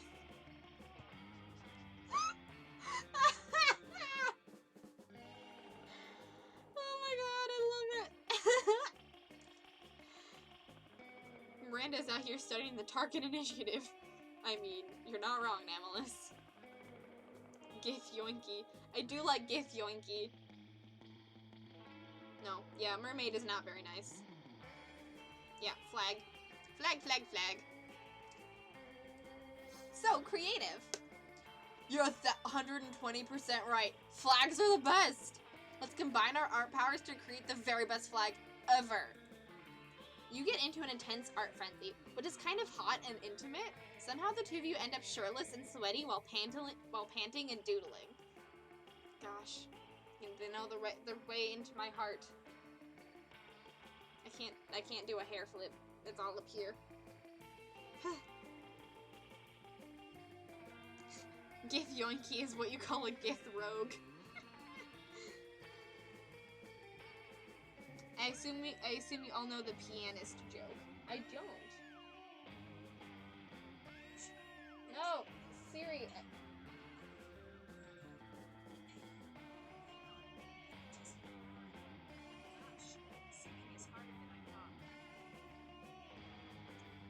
What? Siri just... Okay. Alright then, Siri.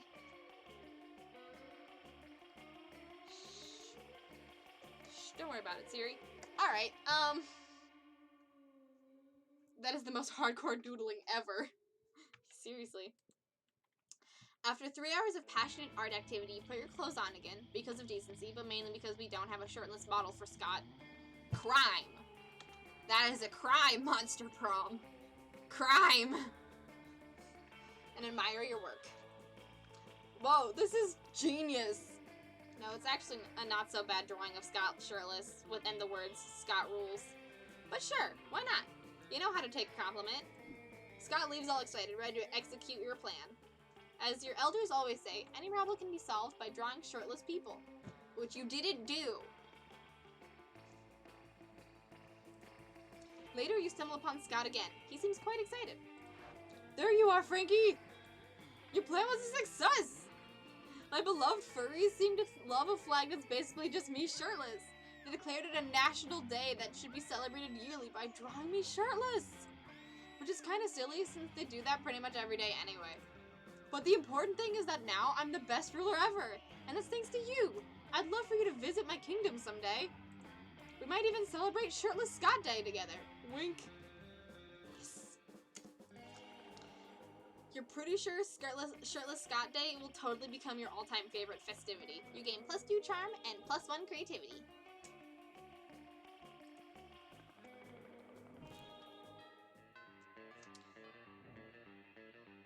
Let's go.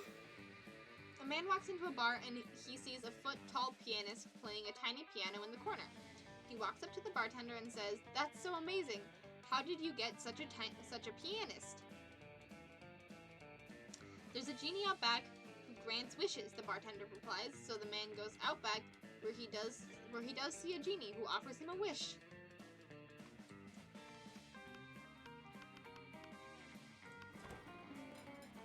You sit down with Scott and Zoe just as Zoe cracks open the Tupperware she brought for lunch. You're not sure what's inside, but it sounds like it's screaming. Hey, bros. Whoa, Zoe, oh, what are you eating? Is it pizza? I love pizza. Haha, no, Scott, it's not pizza. I'm on a special diet where I only eat Sanity. Oh, Sanity. I bet that's chock full of protein. Not really. It's mostly chock full of horror.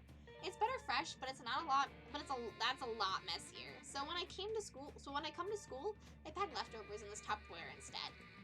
So smart. What does Sanity taste like? Well, you know when you're sucking the marrow out of the ethereal bone fragments harvested from the carcass of a rival deity you've slain? I don't think I've ever eaten a rival deity. Do I have a rival deity? Is it fireworks? I hate fireworks. No. Let's see, have you ever drunk a child's tears filtered through its mother's severed scalp? While an orchestra plays a tuneless melody on instruments of flesh. I've had pizza. Is that close? Not really. It's more like cashews. Cashews and shrimp. Oh, cool. I knew it was high in protein. Can I try some? Can I? Well, it's not really for mortals. But Scott looks so excited. You've got to figure out a way to resolve the situation.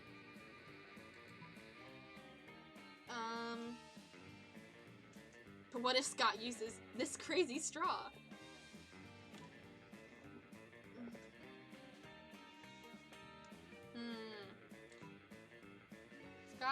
Scott's sanity is extremely high in cholesterol. Why don't you just eat some cashews and shrimp smothered in this malignant insanity hot sauce I brought?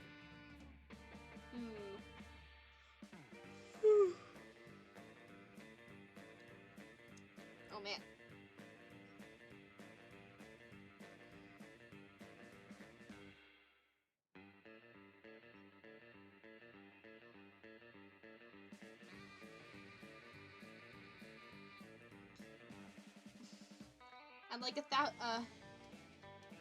I'd like 1,000 bucks, the man says, and the genie conjures up 1,000 ducks. Disappointed, the man returns to the bartender.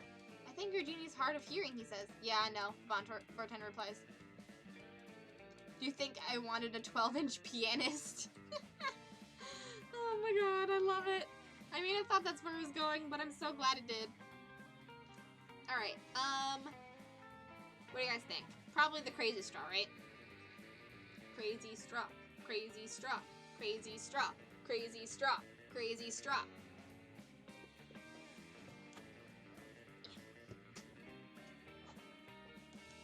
Crazy straw.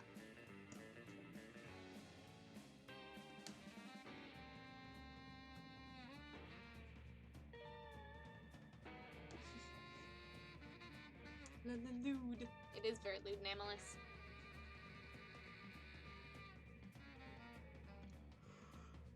Ooh.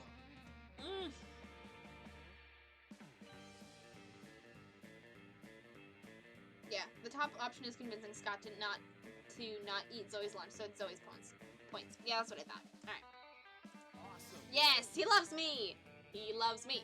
He loves me.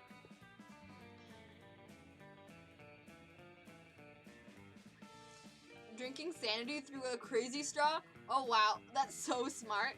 It'll cancel itself out and I'll be fine. What? No, that's not even close to how it works. Yum yum, here I go! Okay, Scott, that's enough sanity. Stop drinking the sanity. I'm not Scott. I'm a tractor. Woof woof!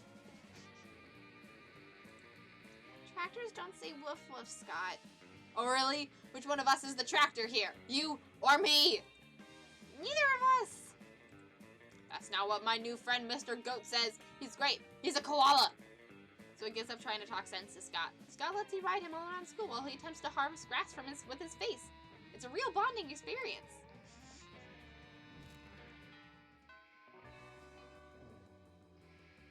Let's go. All right. Where should we go?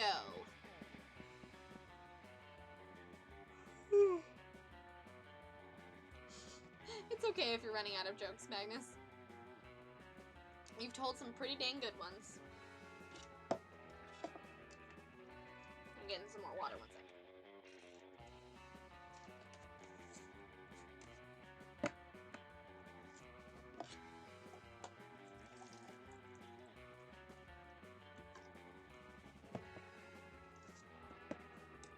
Okay, I am off to bed.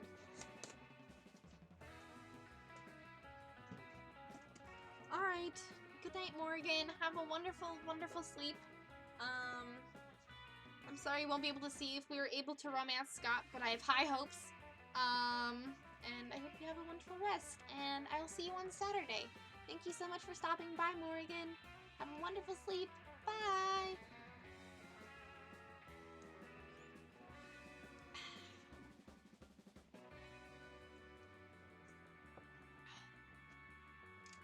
What's up?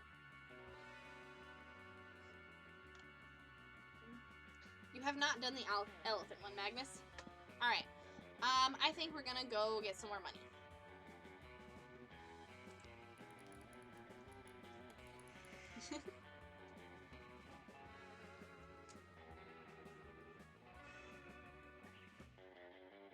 That day you spent some time on the library's PCs, sending malicious spam emails in the hopes of stealing other people's money. It doesn't sound very nice, but who's really the one to blame if they respond to such a blatant scam? You lose -10 karma, which isn't a stat in this game, so who cares, and you gain +2 money. You hear a cry of anguish. It sounds like several of your friends getting their asses kicked at a video game. And it is! You find Scott, Damien, Liam, and the Slayer. They're playing Federation of Fables, the infamous super competitive MOBA. They spot you. Hey, you, Frankie, we need your help. We can't let these noobs win. It's true. This is so serious that we put our feud aside to team up against a greater evil. 13-year-old brats that think they're better than us at FOF.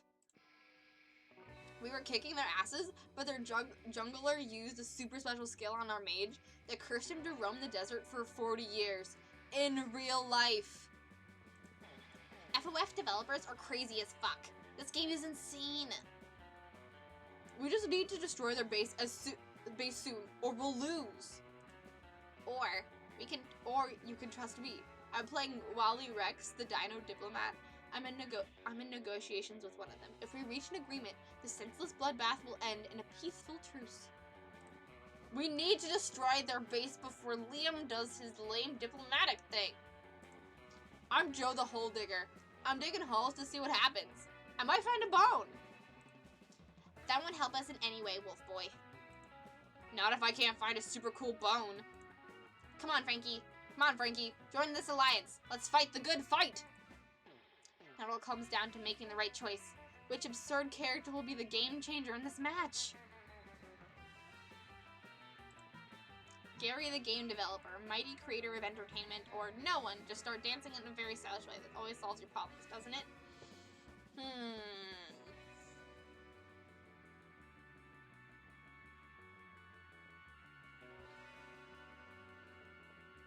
I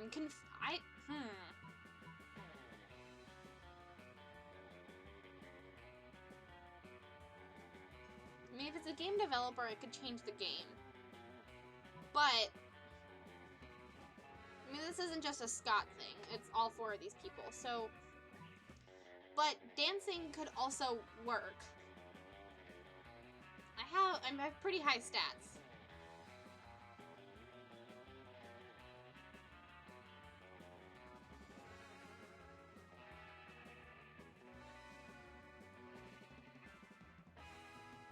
Scott has an incredibly short attention span. That is true. That is true.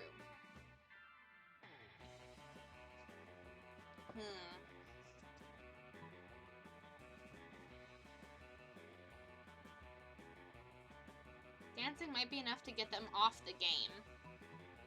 Yeah.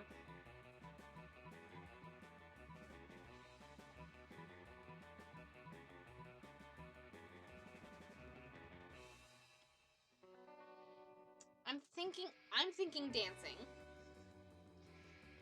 Because Scott's short attention span, but it is all 4 of them.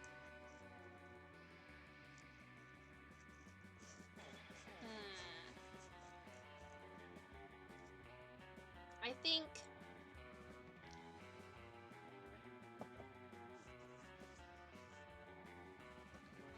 think I'll go with dancing. Oh. This is hard.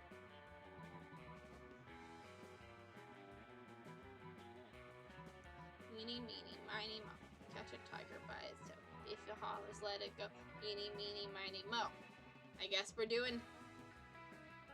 Guess we're dancing! Dang it! What the hell are you doing? Do you even understand how this game works? Dancing isn't the solution for everything. Or is it? No, it definitely isn't. Their team takes advantage of the 5v4 situation and massacres you. Help us! We need you, idiot! Dancing isn't working, bro! Stop it! You have the feeling that if you stop now, you look like a moron. It's too late to stop. So you keep dancing. It's done. Our base is destroyed. Thanks for being a jerk, jerk. They all leave with a lesser opinion you do. You cry on the inside. On the outside, you just keep dancing. It's too late to do anything else. You lose -2 smarts and -1 fun. Oh well. Let's go.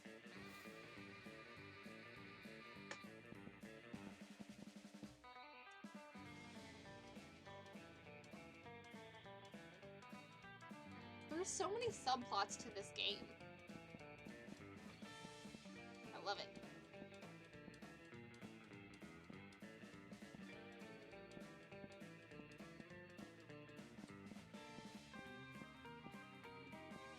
Alright, shop. Yeah, let's go to the shop. Why not?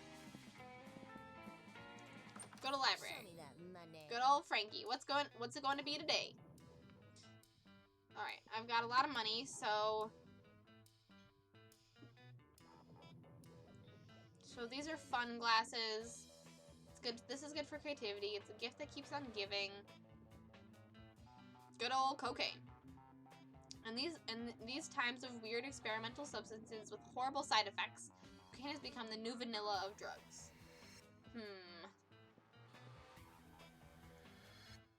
Why, the hottest thing to be is being yourself, honey. But a Latin accent is a close second.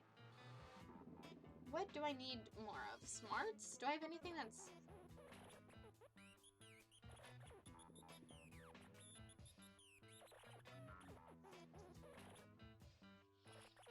A PR agent? That could be good.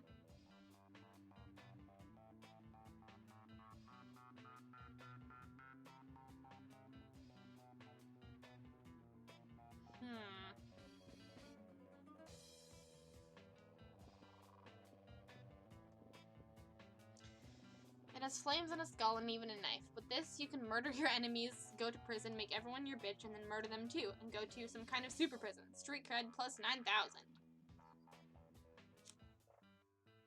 Let's see. Random gift. this is last time I got like a whole bunch of negatives.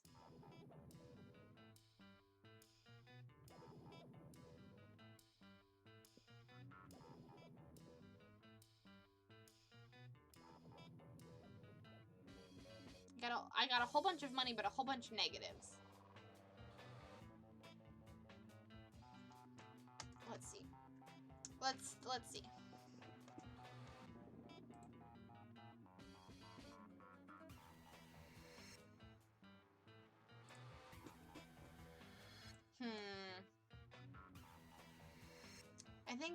I think just going for max boldness and charm is the best for Scott. Yeah. Max boldness and charm. I don't know which of these is charm or which of these is boldness. Maybe a fake badass tattoo.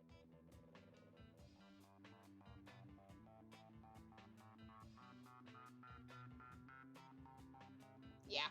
I'm not gonna get the gift. I have a plan, but I have a plan to try to get Scott. So I'm not gonna get the gift. But maybe next time, in the next round we do, I'll get the gift. That is very good to know. Oh no, Haku. I know what you're doing, Haku, and I appreciate you for it. Yes! Haku has gifted a sub to Nameless. Thank you so much, Haku. And now, Nameless, you can have some emotes. Yay! Alright. What do you think? I'm thinking tattoo, PR station, or these fun sunglasses. Oh no, thank you! Yay! Yeah, I'm thinking fun sunglasses, PR agent, or tattoo. Your aim is true. Yes, it is. I never miss. Tattoo. Alright, let's get tattoo. Later, Gator. Yes! 20 boldness! Hell yeah! Who would want to save money for their college fund when you can spend it on weird stuff that's most likely useless? That's a spirit, champ! Woo! Got a cool tattoo.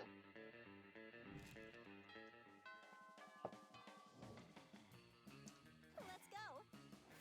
I could do the thing right now, but I think trying to be with Scott. Though there is this mushroom boy. Maybe next time, instead of trying to go after singular people, we'll go to like all of the... Try to like get in with all of the weird kids. Let's do that. Well, let's try to do that next time. Looks like Scott and Zoe are having marshmallows for lunch. You say that because their cafeteria table is covered in a literal mountain of marshmallows. Zoe slams the marshmallow into her mouth. It's mildly impressive. That's 15 marshmallows. Scott stuffs 6 marshmallows. Jeez. I'm apparently drinking too much air with my water. I should do that, Nightbot. Thanks for telling me. Dang it, I keep forgetting to change Nightbot to subscribe instead of follow. Oh well, that's alright. I'll figure it out. I wrote it in my planner, so right before the stream started, so I'll do that next time. Scott stuffs 6 marshmallows into his mouth at once. It's slightly more impressive. Oh yeah? I'm at 23. I'm the king of the meadow! I didn't want to have to do this, but you leave me no choice, rival. So it begins to glow purple and convulse. Her tentacles swell. You smell death itself. Ancient chaos doomed to worlds. Sacrifice, sacrifice, sacrifice. A cloud of marshmallows rise up into the air, and Zoe's countless mouths all open in an infinite hunger. All of the mallows fly into Zoe's gaping maws. The cafeteria windows open as all the marshmallows in a 50-mile radius are summoned to their doom. It's unspeakably impressive. Rawr! Hey, no fair!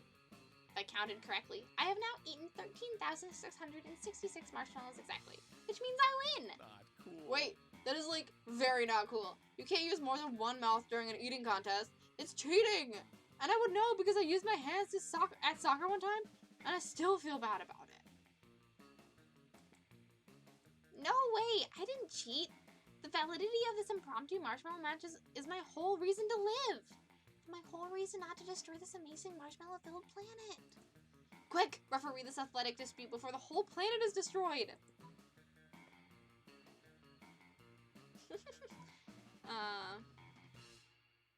Alright, I'm gonna run this one. Scott, play smart and be creative. Don't you have many other holes you could use to win? Yes, Scott is such a good boy.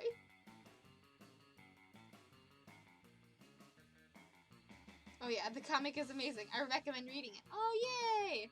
No, that's good. I shall fake not bot whenever it happens. Yes, the comic. Yes. New page coming out tomorrow. We're getting close to the end of this intermission. And then there'll just be a time where things aren't uploaded because it will be holiday and I won't have time. But yes, read the comic. Chapter 1 is all up there. Do it. Honestly, as long as Haku is around, you don't need to worry about reminding people to subscribe. That is very true. I am glad that I have a human subscription machine.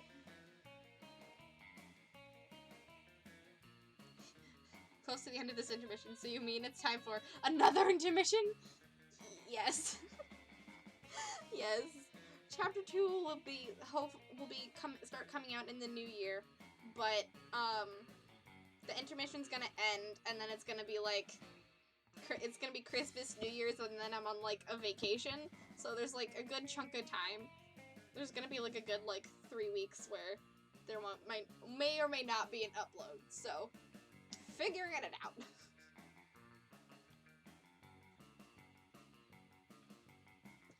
I mean, I was making Homestuck reference. You were. I have not read Homestuck, and I'm sure many of you will probably be mad at me for that. I just didn't get into it when it was super big when I was in middle school. So I feel kind of lost, and that there's so much to catch up on. Act 1, Intermission 3, Intermission 1. Oh, Homestuck. You're so interesting. Zoe having a physical form, and thereby a mouth by extension, undefined by mortal conceits like logic in 3 dimensions, is cheating. Yeah, it's super cheating, Zoe. Oh no, it's too late for me. Save yourself. Yes, I feel that.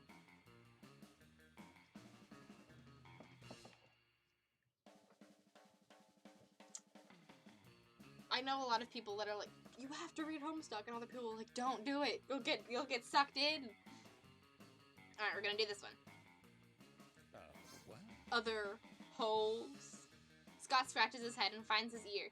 Based on his reaction, this might be the first time he's noticed he has ears. Whoa, I found another hole already! I'm back in the game, and there's 2 more holes on my face! I wasn't even using! Scott stuffs every single orifice with marshmallows, and it's definitely hot. Cool, you found a fun new fetish to enjoy. Curse you, rival! Your whole jujitsu was too strong for me. I lose! Scott's mouth, ears, and nose are full of marshmallows. Even though he can't speak, hear, or breathe, you can tell he's overjoyed about winning.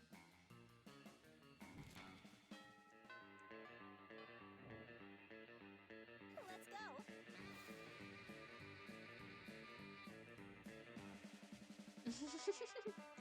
See, I thought that was an entirely different setup. I also thought it was an entirely different setup. Scott, he did go into the forest, right, to meet his furries.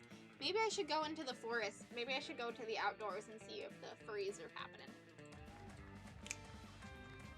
We'll do it. They also, weren't they doing another, like, social justice thing? Something about a magazine? I don't know where that storyline went, but whatever. We'll figure it out. Uh-oh.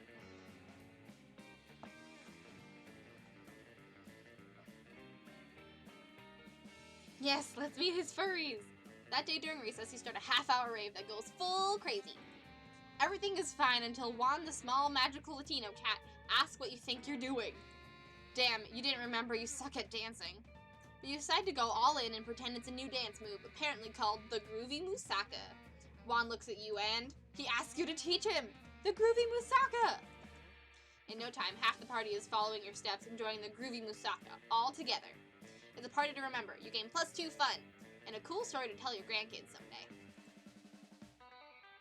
After that, it's time for the most important part of school. Yes! Visiting Scott's Kingdom of Furry Animals, as promised. I did it, guys. I was really worried that I wasn't going to be able to do it. Yes. When you get to the forest, you find that most of the trees have been decorated with beautiful, intricately drawn pictures of an even more muscular than life Scott, having various kinds of sex with various different giant furry animals.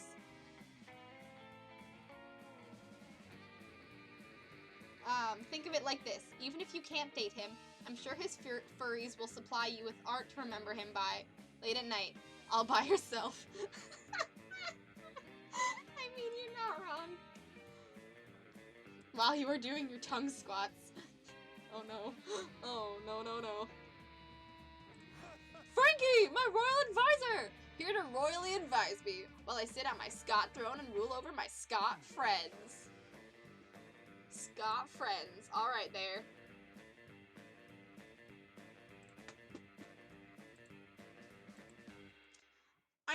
Aren't these sweet little furry forest creatures devoted to me?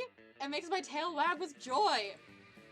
It is at that point that one of the sweet little furry forest creatures' giant head falls off, revealing a very startled looking mummy.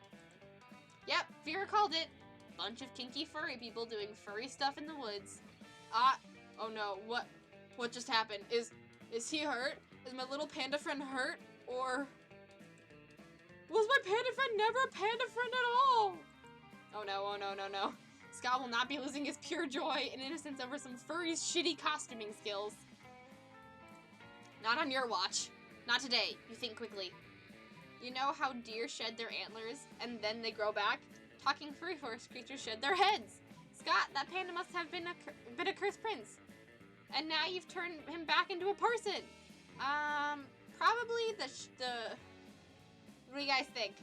Probably they shed their heads? Probably that one? I'm thinking that one. This is a very important one that I have to get right.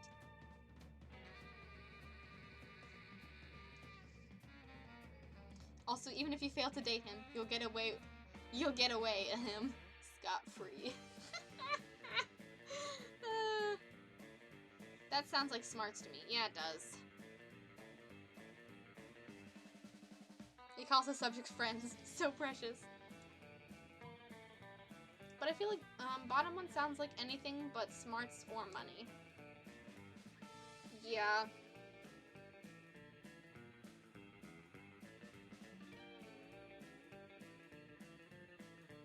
And I have the lowest smarts.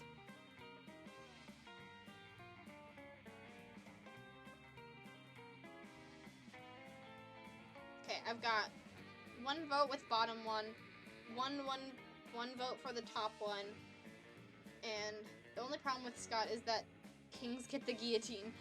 I mean, it sounds wrong enough to make sense to him. Yeah.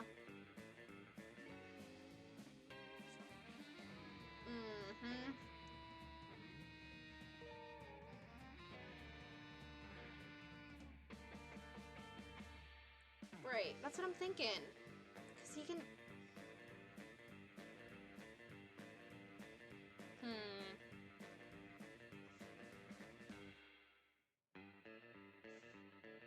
Because I'm really good at boldness.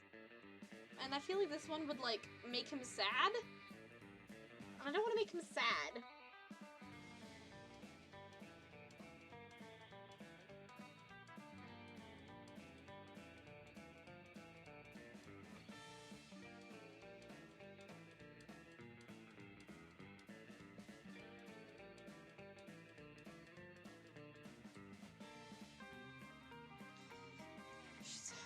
Shed their...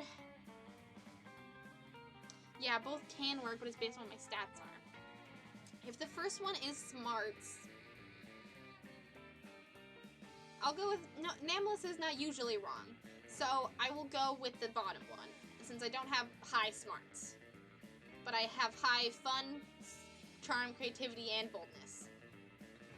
Alright, everybody, cross your fingers. This is where we fucked up last time. Yes! I heard about those kind of curses before, and I broke the spell with my love for my furry friends. As their king, of course, I don't love them in that way. They draw me loving them. They're very interesting pictures, though. Thanks for helping me out, Frankie. I guess I love you too, in a way. Wink. He loves me. He loves us, guys. He loves us. He loves us. And you guess you love him too. And you love gaining +2 fun and +1 smarts. Woo! All right. Who's ready, everybody? Who's ready for Scott? Scott. Oh, good, smart points. Yay, smarts and fun. I know. I lost some smarts and I forgot to get them back. Smarts. All right. Y'all ready? Cross your fingers. He did just say he loved us, so if I fail, I'm gonna be very mad.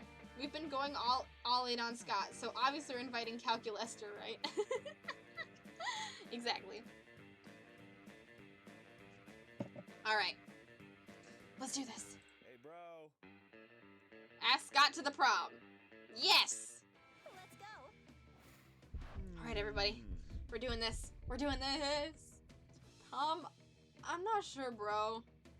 I have a kingdom to rule, and attending prom doesn't seem very responsible as a ruler. I don't know about history. Maybe some other king or queen has stopped ruling a kingdom to attend prom? I should check. I mean, I think you're the person I trust the most, and I'd love going to prom with you, but my kingdom! Sometimes a good teammate has to make sacrifices for the team. You know, the teammate is me, and the team is my kingdom. Oh, and the sacrifice is not going to prom with you. Oh, bro. I am truly sorry. Sometimes there's not enough space in one Scott for both ruling a kingdom and love. Bye. Ah! Scott leaves, and you swear you saw a manly tear running down his cheek. It's okay. You started all this to seduce Scott, but now you put more value on his happiness and on his pursuit of a career as the king of a totally fake kingdom. You stay by his side as the best furry consigliere that has never existed. Your relationship with Scott strengthens, and in the end, his kingdom sees that. King Scott. Scott thought his kingdom and love weren't compatible, yet it seems to be quite the opposite. Scott's subjects started drawing lots of suggestive art pieces depicting the two of you. Yay! Facing that explicit art made you rethink the nature of your relationship, and it ended up being closer to that NSFW art. Yay! Yay! Woo! We got a secret ending, everybody! Secret ending, secret ending, secret ending! We didn't get to go to the prom, but we dated Scott anyways. Bow, bow, bow! Woohoo! Damn his kingdom. Oh my god, but also... Yay, secret ending! What the hell? Yay, furry ending! Or should I say... Oh, woo! Oh, woo! Yay! Gosh, Monster Prom just wants to take us for a lurch, don't they? He told us he loved us, and then said he couldn't go to the prom. I've been gifted a cat. Furry. Say hi, Ash. Finn said it's for the furry ending, though I don't want to sexualize my cat. Both are words with letters. Scott, good boy.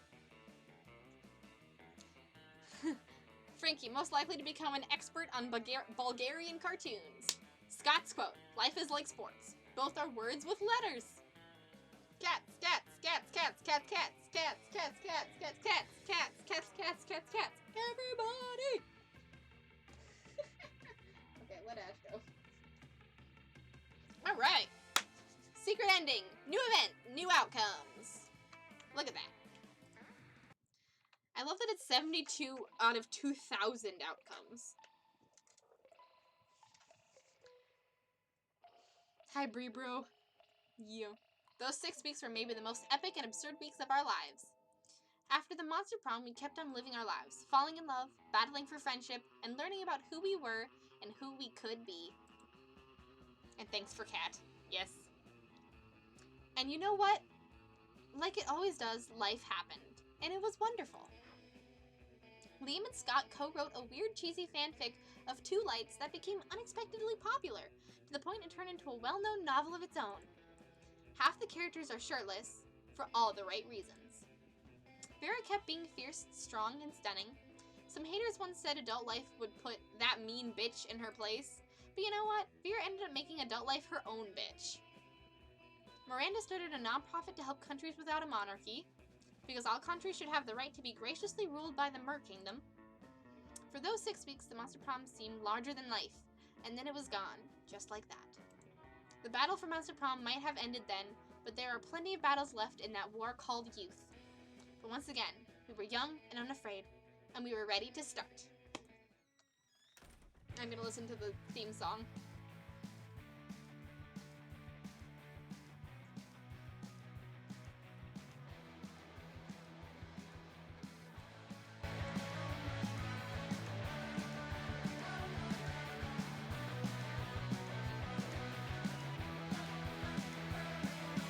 I'm gonna take you all tonight on a scary walk in the park. You will see how we have fun alright when sunlight's gone and it's time for dark. But feelings still vanish. The fun is to flourish.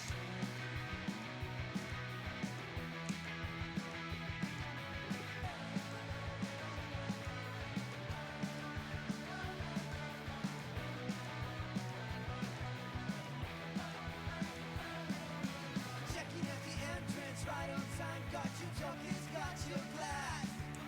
Just try to loosen up your mind. Get ready for a fiendish blast. But feelings to vanish. The fun is to flourish.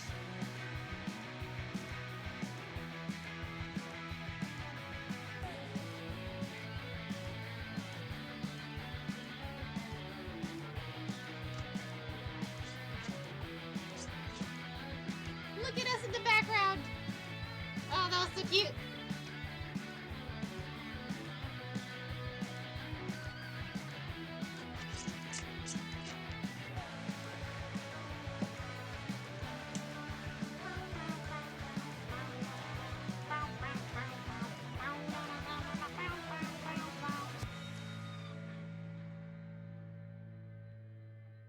Look at us! Look at that! Oh, so cute! Yay! Oh my gosh, gallery! Alright, so we're gonna go through our... So this is... I was rejected by Damien. I was rejected by Miranda. I was rejected by Polly. I was rejected by Zoe. I got a secret ending with Polly. And I got the secret ending with Scott. I love that his secret ending is like full of furries. So good. So I've had 2 successes and 4 failures.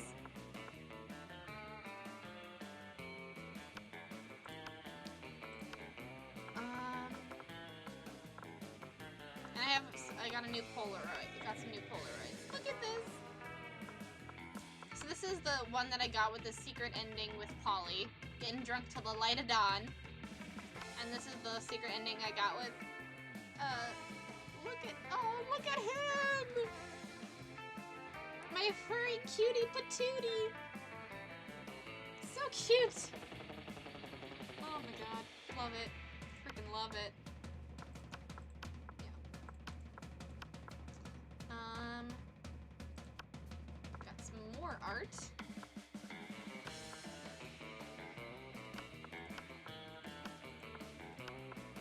Ooh. Look at these, like, some designs. Oz, Amira, Liam, and Polly early colored concept. Nice.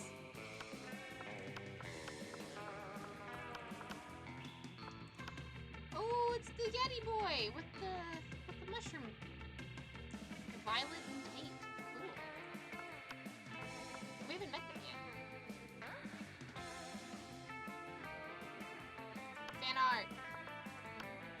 We just got a Polly fan art. I mean, a lot of the fan art is very sexual, but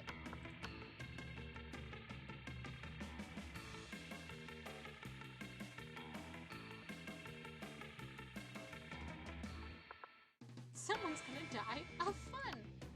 Love it. Look at all these cool monster sonas.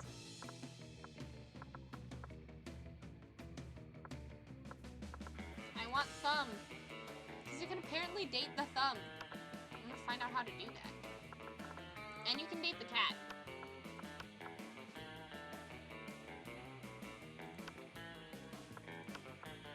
Alright. Alright.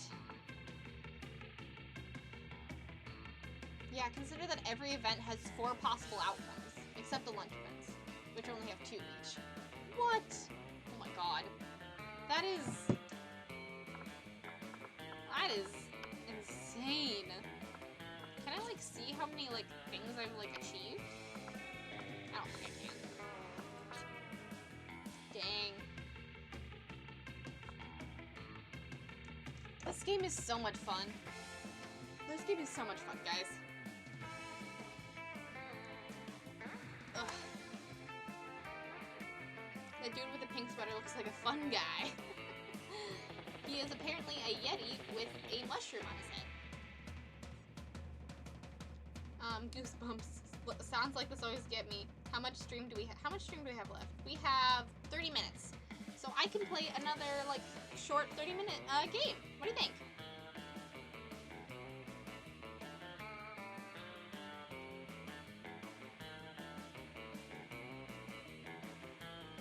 The Liam design is so much better than the one they use in the game. I was gonna say that.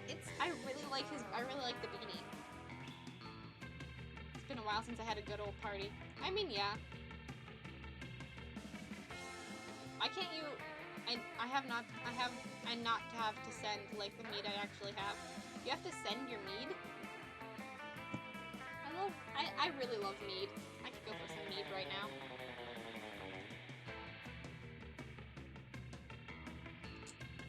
Sure, it's a December special. People get extra motes when I gift subs. Oh, that's awesome. I didn't know that.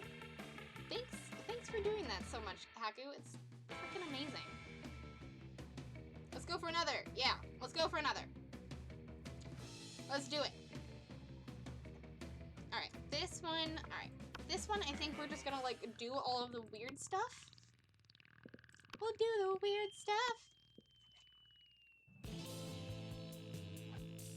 Ah, spooky high school, the sweetest years of our lives. Back then we were young and unafraid. Sometimes reckless, sometimes brilliant, sometimes just stupid, but always willing to live life to the fullest. We were on a wild journey to discover who we really were. Alright, we're gonna be Frankie again.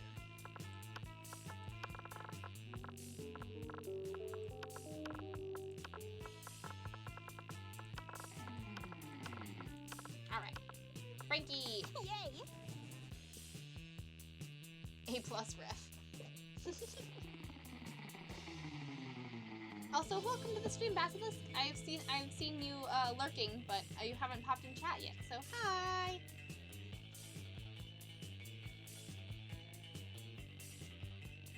Yeah, it's a gift for gift exchange. I got the game. I got the game of your in the exchange. Oh, that's awesome. That's really cool. I love the game of your. I've never played, I don't think.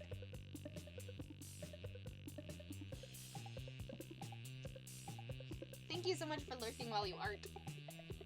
We had yet to experience its ultimate challenge, the Monster Prom. Alright, I think we can skip this. We know who these people are. I love you, Scott.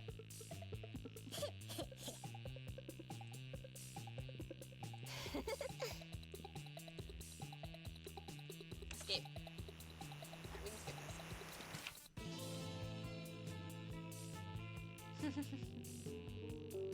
The Game of Year is the oldest board game we know about. Ooh, cool. We found the Game of Year board sketched into ancient poems. Huh. Cool.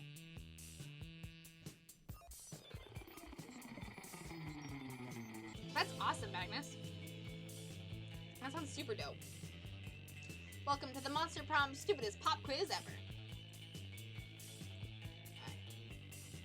Worry no more. We're now using our PhD in bullshit to diagnose what kind of deviant sicko you are. We'll throw a bunch of absurd questions at you and turn your answers into your character stats. Alright. Be a visionary. What will the next big social media craze be? Greek agoras, like literal Greek agoras, reinstated in our cities. Places where philosophy and arts are discussed by the greater minds. That's social media I want to log into. Bullshit. It's Facebook, but each time someone shares news that isn't supported by real facts, they're taxed, and the money goes to the people exposed to that bullshit. Herbert. From now on, a socially awkward guy named Robert will do everything he's commanded to do through the app by its users. Oh my gosh! Haku! Thank you so much for gifting a sub to Basilisk! Thank you so much! What is it? Oh! No, that's just the banner stand. It's not the actual banner. It was also opened. That's weird. Yeah. So I'm I'm in the middle of something. Hey. That was a lot of noise. Finn brought in some of my mail. Thanks. Thank you! Thank you so much for doing that, Haku. You are a machine. You are so good at that. Second one! Yes. Archaeologists managed to reconstruct the rules from the ancient city tablets. That is really cool. Robert. I do like Robert. Thank you, Mailman Finn. I'm definitely doing bullshit, for sure. Yay! Basilisk can use our remotes now! Woo! We're doing bullshit. So wealthy. One day you wake up and you've swapped bodies with your mom in a very 90s film fashion. What is the worst thing that could happen? She's killing her lifelong rival while in my body so she can frame me for the murder. She's meeting with all my friends and actually being more popular than me. She's messing with my Spotify playlist and putting all her trash metal on it. My mom is such a metalhead. Honestly, I would love to implement bullshit IRL. I feel that. I think this one. So charming. School just isn't working out. Time to go into stripping. Well, I should probably choose another one than a different one than Oscar Wilde. Fuckfest explosions. Damien likes us.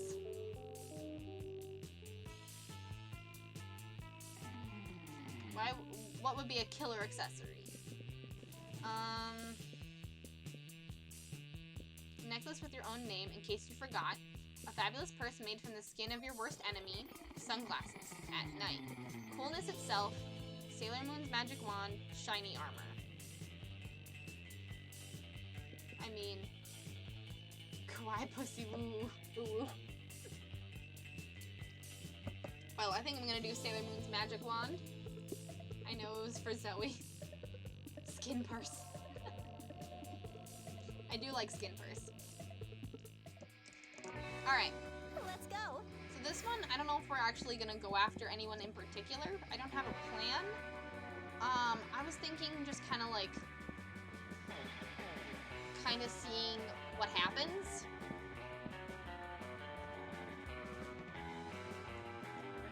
Because there's a lot of interesting NPCs that we have ignored to just go full on to getting the other people. So I think we should probably, I want to explore those NPCs a bit. See what happens. So we have 25 minutes. Let's go! Let's go crazy. All right.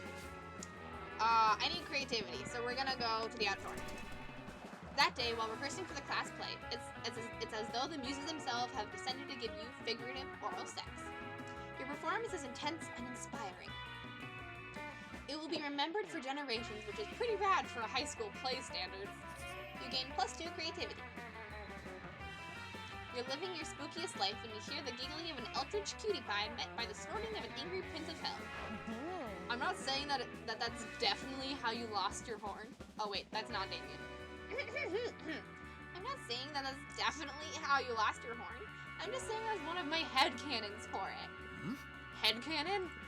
Yeah, I mean, how I imagine you lost it in my mind when I think of it, of all the cool adventures everyone at Spooky High must have gone on before I joined you all as a regular girl.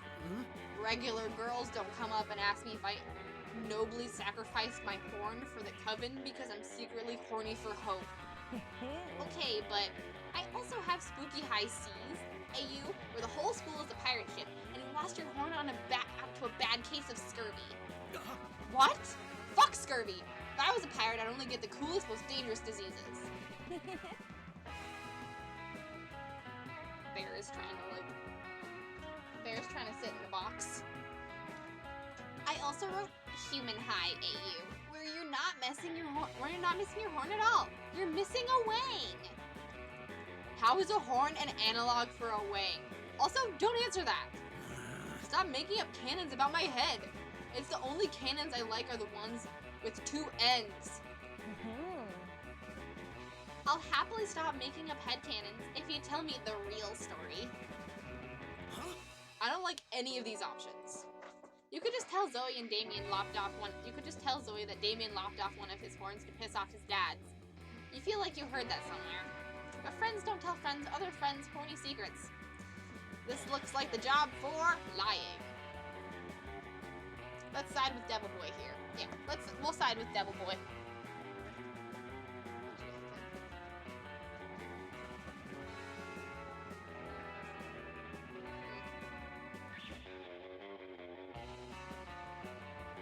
Hi everyone. Second cat is here today. We have second cat. It's Bear. Bear. He's so cute. Look at the boy. Oh, are you trying to like put him on my shoulders? It's not gonna go well. He's a very large boy. He is a boy. He's a chunky boy. He's all muscle. What a beauty. There you go. He's a big boy. As we all know, demon horns are a powerful aphrodisiac. It's not hard to imagine how Damien lost his. Wink. Who gives a fuck how Damien lost his horn? You should see what the other guy lost. It was most things. The void deigns to grace us with its magnificent presence. Yes. Look, he's such a good boy. One chunky lad. Also, hi again, Bree Bro. He loves to come in.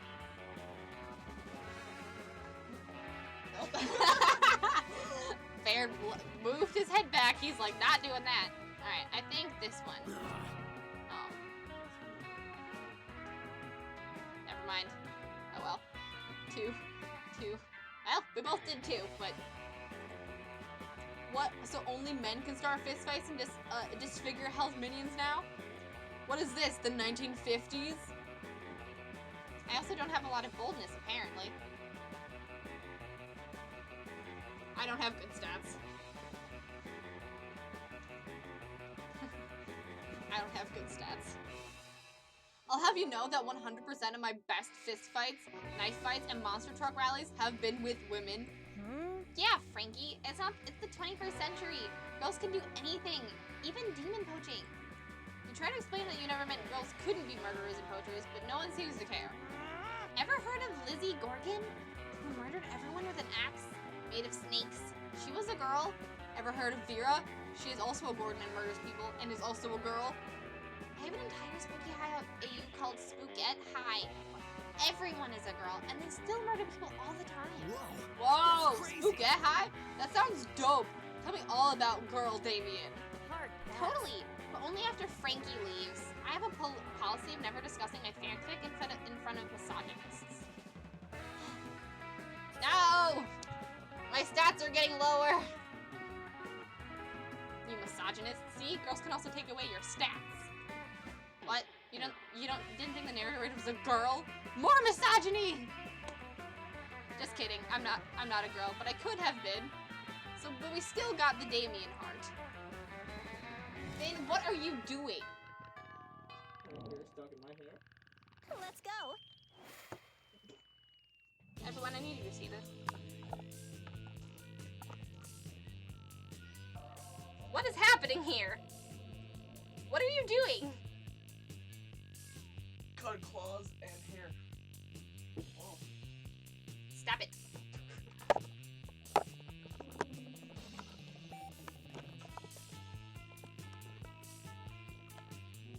Alright. We're back. All good to know. I was about to say, top looked fun and bottom looked bold.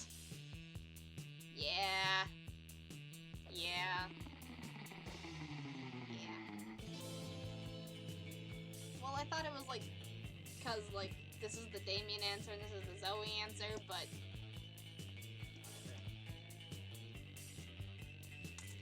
Oh well. And Brebro. Yep. It's okay. Alright. Is there anyone that's not... We could sit with the cat. We'll sit with the cat.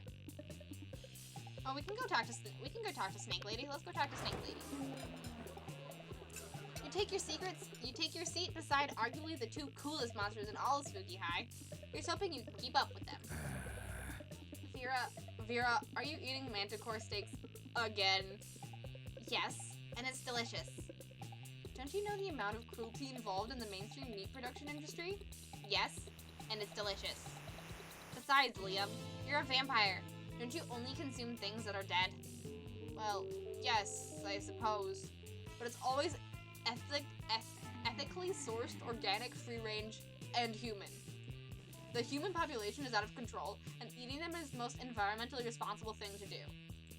Listen, Liam, I happen to have a personal feud with every single animal I eat. Make sure to meet all of them first, and ensure I'm devouring only the ones I hate the most. It makes it extra tasty. Well, then, surely you can inflict such pain without going through the cruel meat industry and supporting factory farming. Isn't home cruelty better anyway? You may actually have a point there. And if I get my hand in the pot, I can inflict even more effective and specific pain. And I bet there's a way to make money off this too. Hang on. Somehow I've ended up arguing against my own interests here.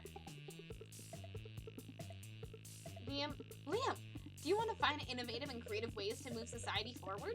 Or do you want to oppose cruelty like every other weak mainstream loser? You can actually hear Liam's brain shaking as he struggles between his desire to be perceived as ethical and his desire to be perceived as creative. Maybe you can step in and help out. I am for the vamp. Too much humans. I agree. Talk to Void and Computer. Cat! Yay! We can talk to Void and Computer next. I do like the computer. The animals you kill may lose their lives, but what about their afterlives? Instead of letting their spirits go to waste as the byproduct of the meat industry, let's serve their eternal souls as a side dish. Liam, animals are already suffering from ignorance. If Vera wanted to increase their pain, the best we can do is to teach them the concept of death so they really fear their fate. Let's educate cattle on metaphysics. 2? I have 1 vote for 2. 2, everybody. 2, everyone gotta vote for 2. 2, everybody, 2. 2, 2, 2, 2, 2, 2, 2, 2, 2, 2, 2. Bear, what are you doing? But it's because that is delightfully fucked up. It is delightfully fucked up. And I think we're going with Vera on this one. Yeah, we'll do this one. Oh no, Liam liked it. Well, I can't condone animal cruelty, but I wholeheartedly support animal education. I do like animals, but illiteracy is my fourth least favorite thing about them. Right between their poor taste in fashion and simplistic views on German cinema. It's not the worst idea you've ever had. Although, face it, Frankie, you are known for having pretty terrible ideas about 50% of the time. You know what? Meta game? Excuse you, Vera? You can't meta game here. Though I've been choosing the right ones pretty good. I don't really see building an empire out of private schools for cattle, but with my business acumen, I guess it's possible. And I can rest secure in the knowledge that I'm solving the bovine education crisis. Helping Liam help cows is like helping you help Liam choose who to go to prom with. Or something.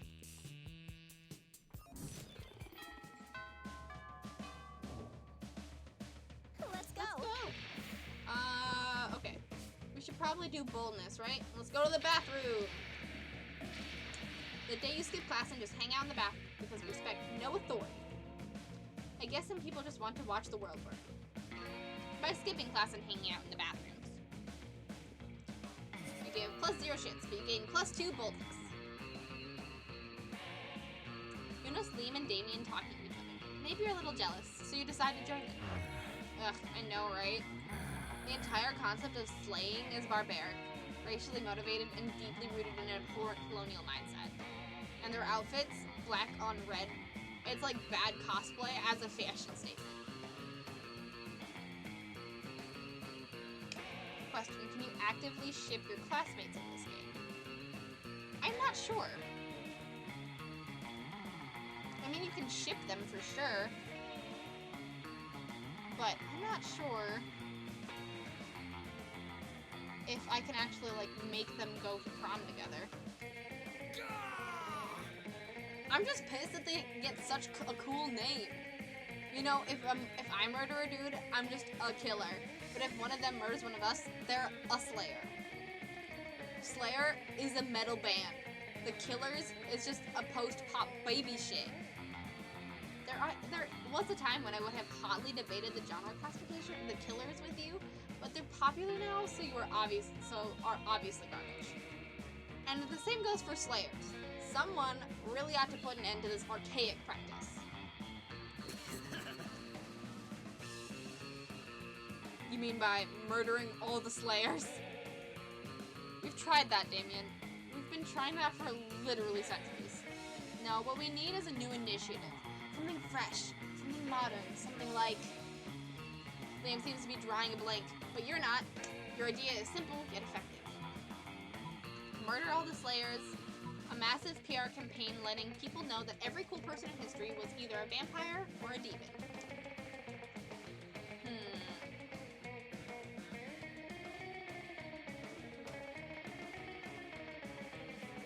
As in make them go to prom together, because I want Liam and Vera to go to prom together.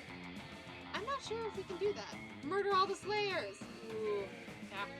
Because I feel like Murder all the Slayers is Damien, and Massive PR Campaign is Damien. I mean, is Liam. Murder all the Slayers is Damien, PR Campaign is Liam. That's what World of Darkness is. True. Though there is that PR thing in the shop, so maybe this is opening up an interesting storyline.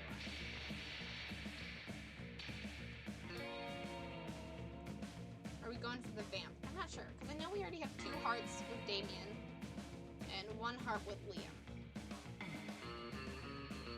We were mostly just messing around. Yeah.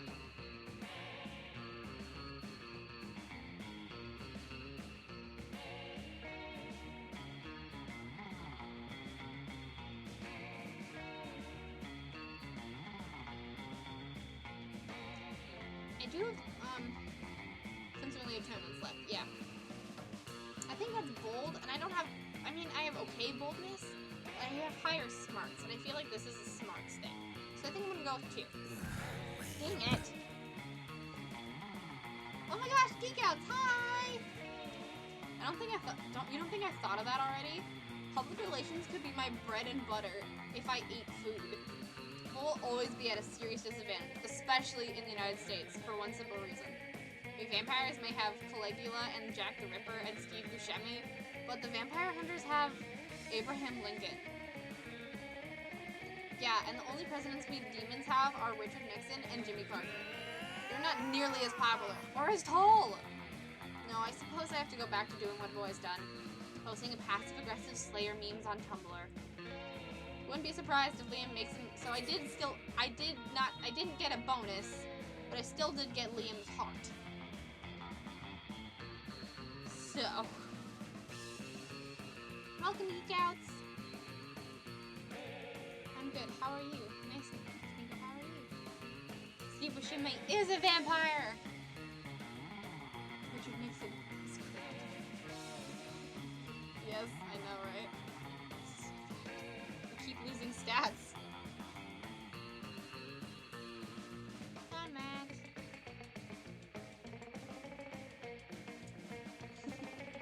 We do keep losing stats.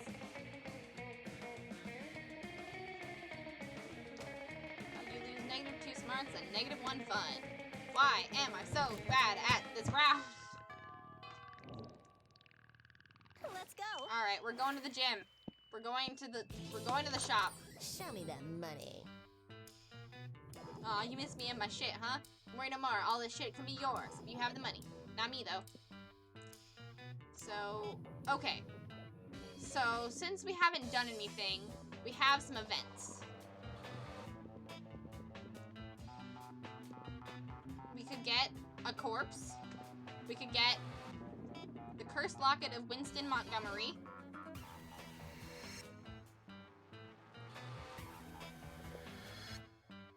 Abraham Lincoln was also good. True.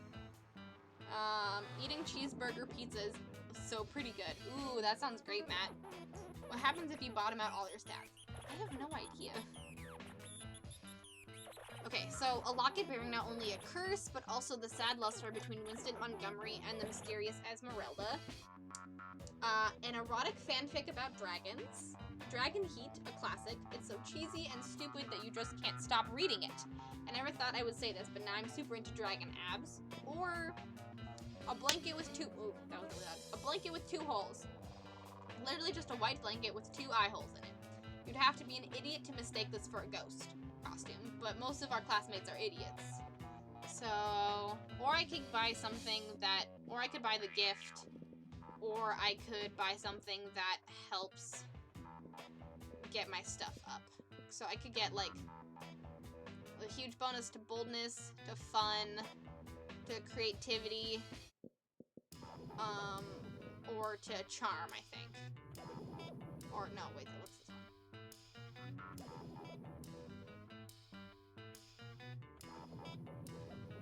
Oh, I think this is boldness, smarts, fun, charm, creativity. Maybe that's charm. I don't know what PR does. Dragon fanfic? Yeah. Alright, let's do dragon fanfic. See you later. Yeah. Nothing better than the smell of money. Well, actually, there are many better smells, but you know what I mean, right? Alright, so we got a book. Let's go. Alright. So we can either go sit over here, we could go sit with the Slayer, that could be interesting. We could go sit with the cat, or we could go sit with them. I'd say...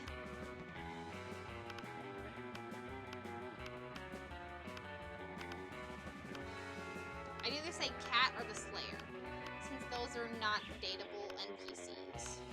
Or not dateable NPCs.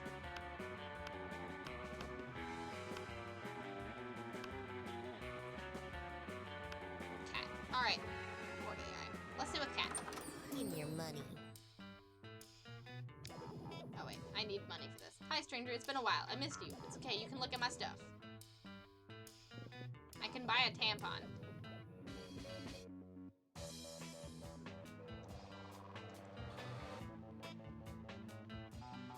Should I buy the tampon?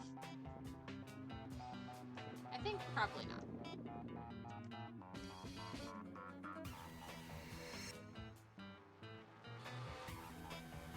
Or Or the gift. I could get the gift. Alright, let's get Later, gift. Gator. Ooh. I have a lot of charm. It itches as fuck, but form over function, bitch. Okay, so I have not a lot of anything, but charm. So there we go.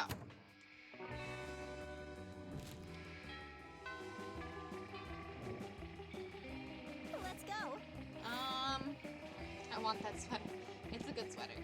I think I should probably go get some fun, huh? The day during recess you start, and you can't bottom out a stat, you get negative to the stat.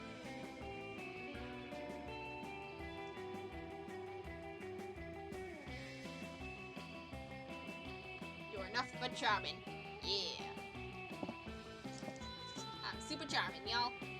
The day during recess you start a half-hour rave that goes full crazy. You have no idea how it escalates so much, but at one point there are like 300 people. Someone summons demons from a nightmare dimension. The consequences might distort the fabric of reality itself. But who cares? It's a rad party. You gain +2 fun.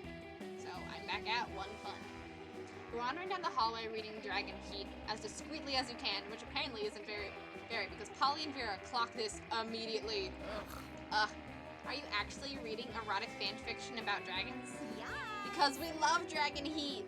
I'm all about 19th century Russian literature, but a ghost girl can't say no to some erotic fanfic, am I right? I've literally been working on my Morgana von Brestrich cosplay all week. Don't worry about why. Speak for yourself, Polly. I've never. Okay, fine, I may read Dragon Heat, but don't go around just telling people. Shh, you're clearly safe with her. A fellow Dracophile can always be trusted. Are you sure? I mean, anyone into Dragon Heat must have a wicked mind. 297 chapters and counting, and it still managed to amaze me with all the new levels of grog. Yeah, right? I fucking love it. Yet, I must admit, I'm a bit vanilla when it comes to Fate chapters. Mine is the one where Harold, McDonghard, Horace, the Hydra, and the deranged Draco Delacourt have to rest at an inn after the Choking Bay adventure, only to discover that they have just one available bed. There's only one bed, the classic fanfic trick that never fails. Ha! Yes! That one was good. I personally prefer the one where Vanessa Rhea unmasks her masked savior after a passionate kiss, only to discover it's herself! And they totally bang. I'm not a fan of time travel, but sign me up for some good self-cest. Amen. What about you, Frankie? What's your favorite story arc? Nothing to worry about. You'll just be revealing your inner kinks with us. No pressure. Alright. Let's see. Which one should we do? I'm really charming, so Namalus, if you're still here, I need your help. Easy. The Sexcalibur arc, where they want to discover the Chosen One, who can control the mythical Sexcalibur dildo, and they have a super orgy so everyone can have their turn on with the dildo. Or what about this exclusive chapter I've written myself? Okay, something with charm. I don't know which one's charming. I read the Vampire Academy book series as an adult, not ironically. I mean, second one is 100% creativity based. Yeah, it definitely seems that way. So, but if the other one is like boldness or smarts, if the other one is boldness or fun, I'm not very good at either of those either. Your creativity is low, but the second one seems like creativity, so, but I'm not sure. Yeah. I think this one. I think this one's the less risky option. Ugh.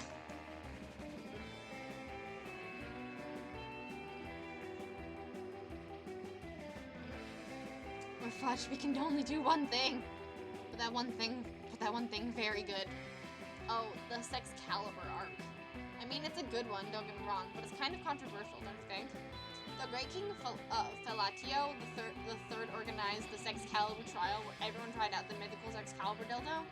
It was all in good fun, but it turned out the legend was a lie invented by the king who just wanted to have an orgy with everyone. So even if everyone enjoyed it a lot, it spawned a very long and necessary conversation on consent.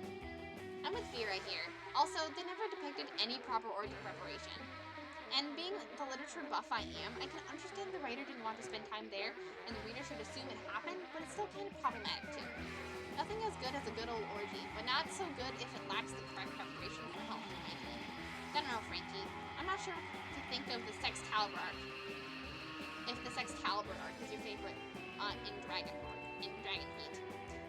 We can assume she just wanted to play cool and edgy to impress us, and she failed. Yeah, boo. Don't go all try hard on us. There's nothing as sexy as being yourself. Agree. I think we're fucked either way. Yeah, I think so too. My stats are so bad.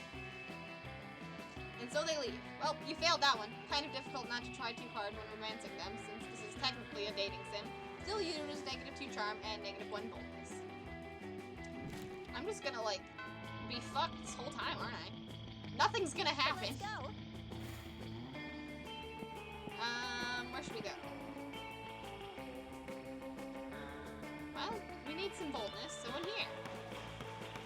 An epic dodgeball match takes place. No, our charm! I know. Our charm is leaving us. Everything seems lost, but you deliver an inspirational speech that fuels your team's spirit, leading to a spectacular comeback. You're clearly a natural-born leader. You gain +2 charm. Well, we're back at charm. Oh, I didn't go to boldness, I went to charm. Oh, fuck. Well, whatever. I forgot which one was boldness. Dang it. But, I'm charming as hell. Later, you're carrying around your precious dragon heat when you're spotted by Miranda and Damien? Wow. Wow, dragon heat. I love it. Also, you may not know this about Damien to look at him, but it turns out that he too is a hopeless romantic at heart. Are we reading the same series? I'm in it for Dragon Dawn, Miri. Nothing so bad yet so good as a billionaire dinosaur made me gay. Damien, you're being utterly foul.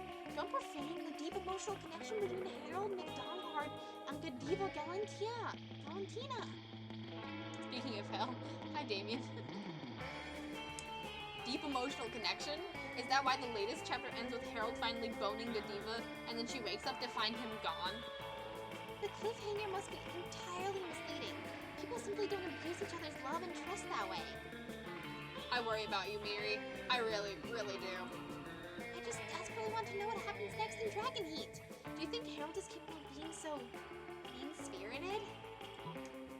Short imitates life. Look, let's look at Damien's Tinder messages to see what he's capable of, shall we? Harold may or may not be a scoundrel, but love is alive and well. Let me take both of you on the greatest three-way first date ever to prove it. What do you guys think?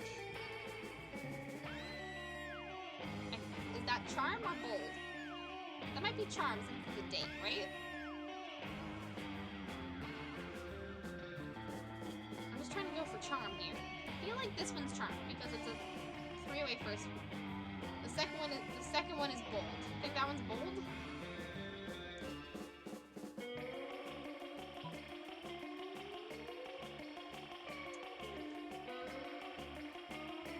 I feel like that one's just mean. I don't know if either of these are creative. Okay, then let's do the second one. We have nothing left to lose. I mean, you're right. We don't have much to lose. Alright, second one. Oh, yes, it's charming! Woo! A date? In the midst of a school day? Why, my duty, responsibility, and breeding say no. But my heart says yes! I have a midterm in Interdimensional Peace 305, so anything's better than that. Oh, huzzah! I do love being courted. Let us flee to the absolutely most romantic day that has ever happened to me ever! Yay! That's a high bar. Luckily, you're a romance expert, having spent literally all your school days planning for prom, which is a single night of the year, instead of paying attention to the studies that might benefit you later in life. You show up with chocolates, flowers, and a bevy of myrrh slaves for Miranda, and a pack of matches and a gallon of gasoline for Damien. The three of you go on an absolutely splendid date, during which Damien only commits a few murders. You gain +2 fun and +1 charm. Yay! I'm horrible at these types of games, but I love the theme of this one. Yeah, I'm pretty bad at these games in general. I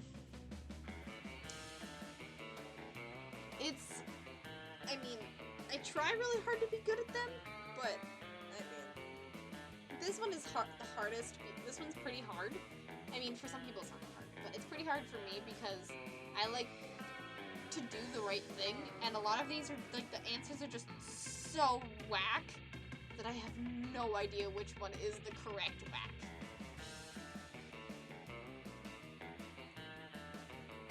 Risk equals win. Just keep maxing charm.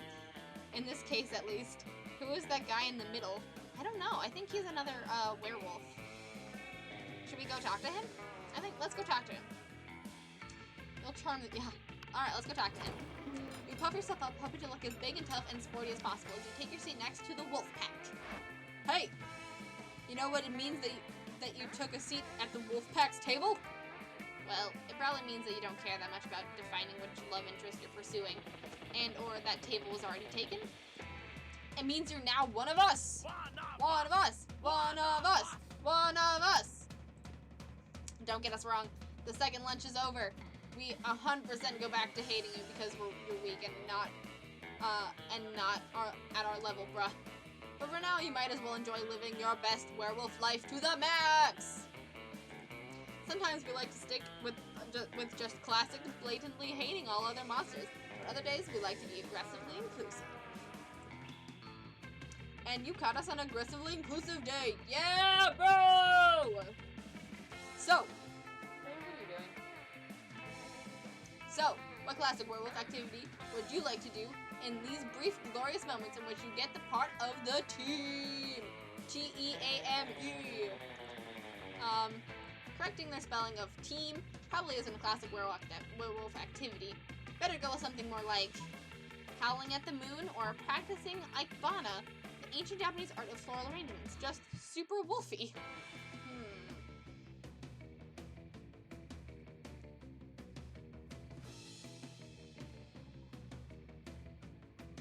Kitty! Yes. Bear is having a good time just roaming around my room today.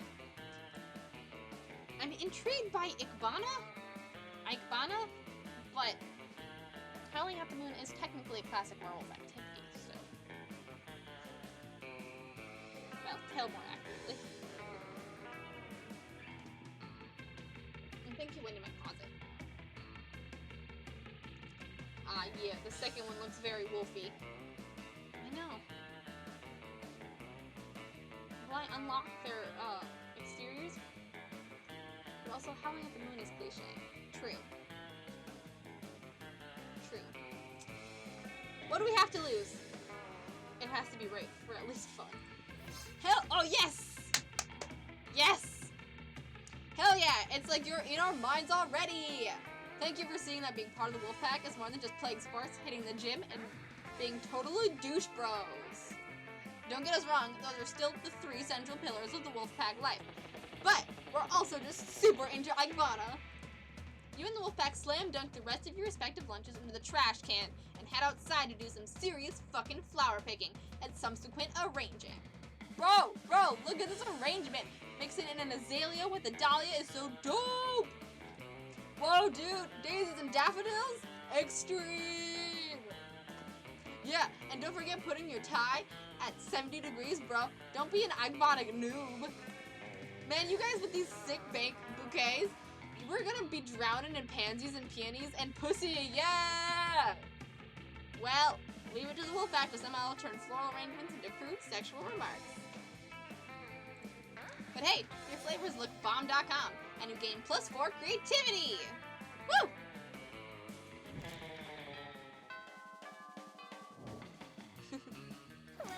Alright, we did it. Alright. Again, we have no boldness. Shall we away to the bathroom? Heck yeah, we win. That day you skip class intending to spend the term in the bathrooms. You encounter 3 wild hyenas on the way there. Who the fuck runs security here? Anyway, you subdue them with the help of a hair comb. God bless the Monster Scouts and all of the idiotic scenarios they prepared for you for. By the time you get to the bathrooms, you've totally gained +2 boldness. You're doing the thing that gives you most life. Reading Dragon Heat, when you're approached by Scott and Liam. Aha! A fellow connoisseur of the Dracophile arts.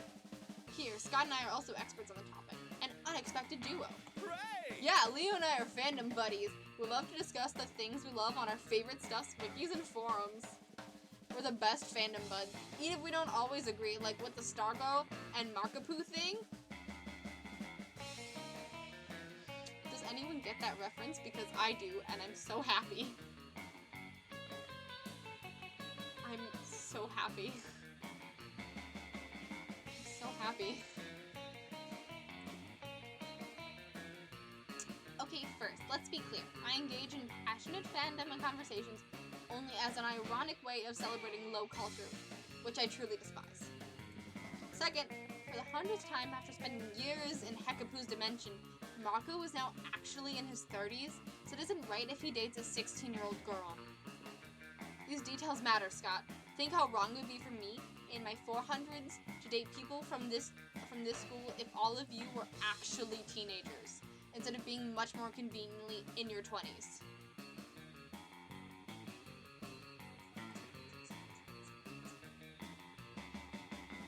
Anyway, enough meta discussion. Scott and I are here in a situation, even if our opinions differ.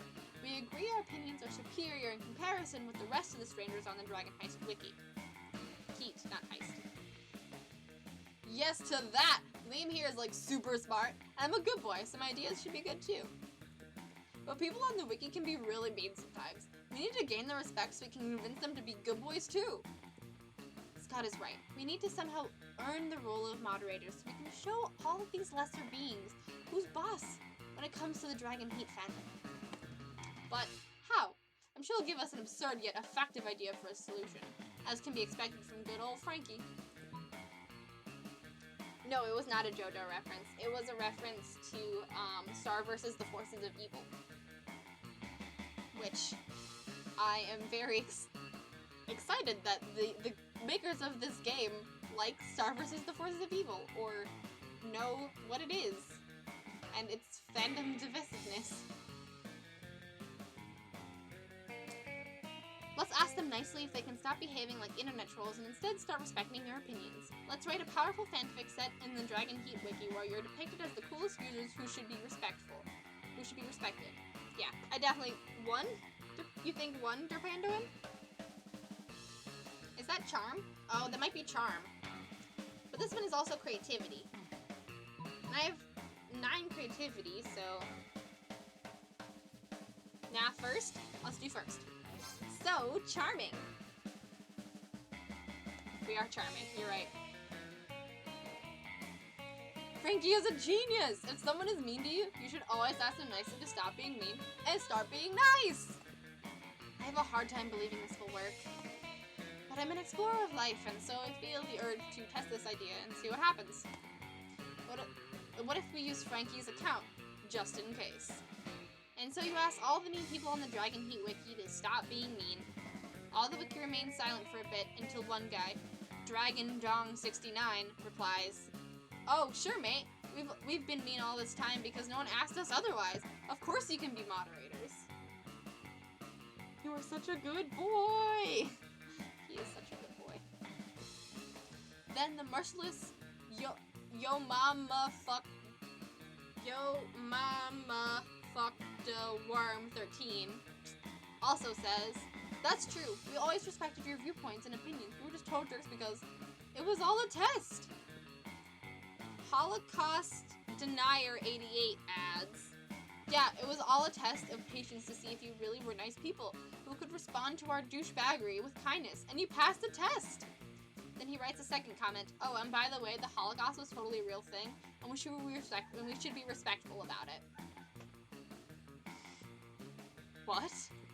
Hooray! Slowly, all mean people on the internet start revealing they were part of this test. From XX go kill yourself, XX, XXX go kill yourself, XXX, to global warming not real. And for a day, the internet is a very, very nice place to be. In the end, I am not sexist, but sends you a private message. Dear Liam, Scott, and Frankie, thanks for being nice to us. It was cool to be ourselves for one day, and tomorrow we'll go back to our mean personas, for there are more people to be tested on the internets. But please remember, being nice is cool. We will always carry you in our hearts, and as a gift, you can keep the status of moderators on the Dragon Heat Wiki. You've truly earned it. Farewell. I am not a sexist, but Smith. That was weird. And nice! And also we get to be moderators! Hooray! Hooray indeed, Scott. Hooray indeed. Who would have thought? You fixed the internet for a day. Congrats! You gain +2 fun and +1 charm. Bracket in those charm points. I love this. This game is so good. Alright. I don't think I can ask... I don't think anyone likes me enough. I know I have 2 with Damien, 1 with Zoe, and 2 with Liam. Charm. This is great. Yay! Charm. We're so charmed we gonna break this game. Ask Liam. Alright, I'll ask Liam. How ironic. Alright, we'll ask Liam. Let's go. Ask Vampboy. You finally pluck up your courage and ask your beloved to go to the Monster Prom with you. You and me? Psh. I'm not attracted to you in that way. Actually, I think the only way I'm attracted to you is through the tiny gravitational force that your body has as a solid mass. That's something, right? Prom? Your failure made you so despised by society that you were exiled to the wilds, where you joined a pack of wolves. Still, you were so bad at social interaction that you also failed at getting a date for Wolf Prom. That's okay. So we got some more outcomes, got some more events. 243 endings. Didn't get any new endings. 7 new events and 7 new outcomes. Best at high-fiving. If idiots could fly, this place would be an airport. Cool.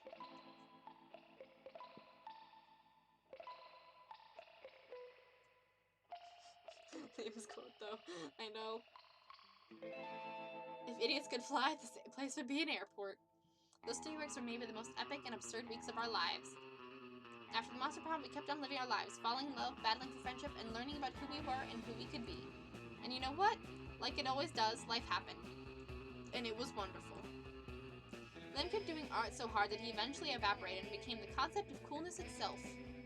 As he left the physical plane, the last thing Liam did was give everyone a condescending look. Scott became an athlete. Not so long ago, he won a prestigious national award for being the best at doing sports. Damien became an interior designer, specializing in torture machines. Last month, Vogue magazine called his products the refined marriage between macabre and chic. For those 3 weeks, the Monster Prom seemed larger than life, and then it was gone, just like that. The battle for Monster Prom might have ended then, but there was plenty of battles left in the war of youth. But once again, we were young and unafraid, and we were ready to start. Woo! Dance it out!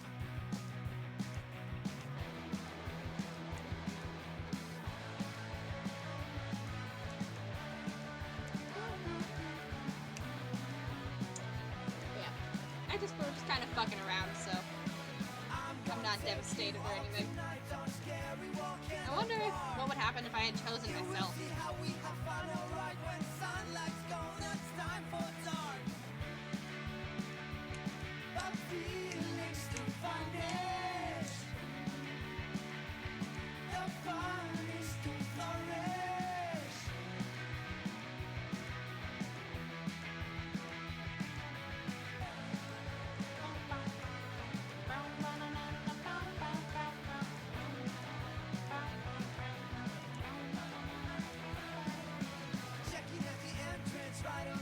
We did.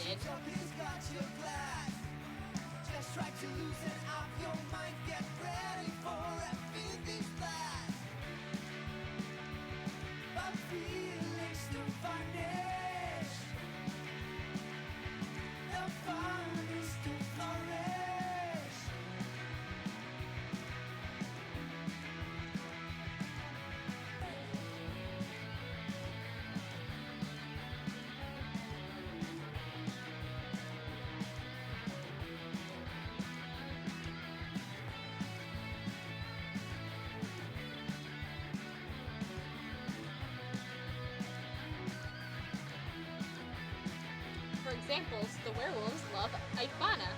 We learned a lot of stuff though. That is true.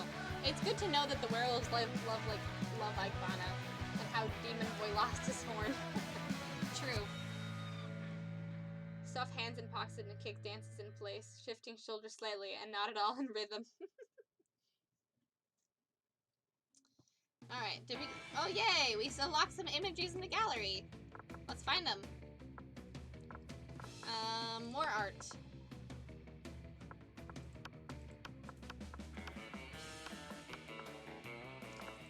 Ooh, we got Polly's designed early concept, and some more Polly designs. Oh, we got a whole bunch of witch. This is for Faith. Outfit tests. For Hope.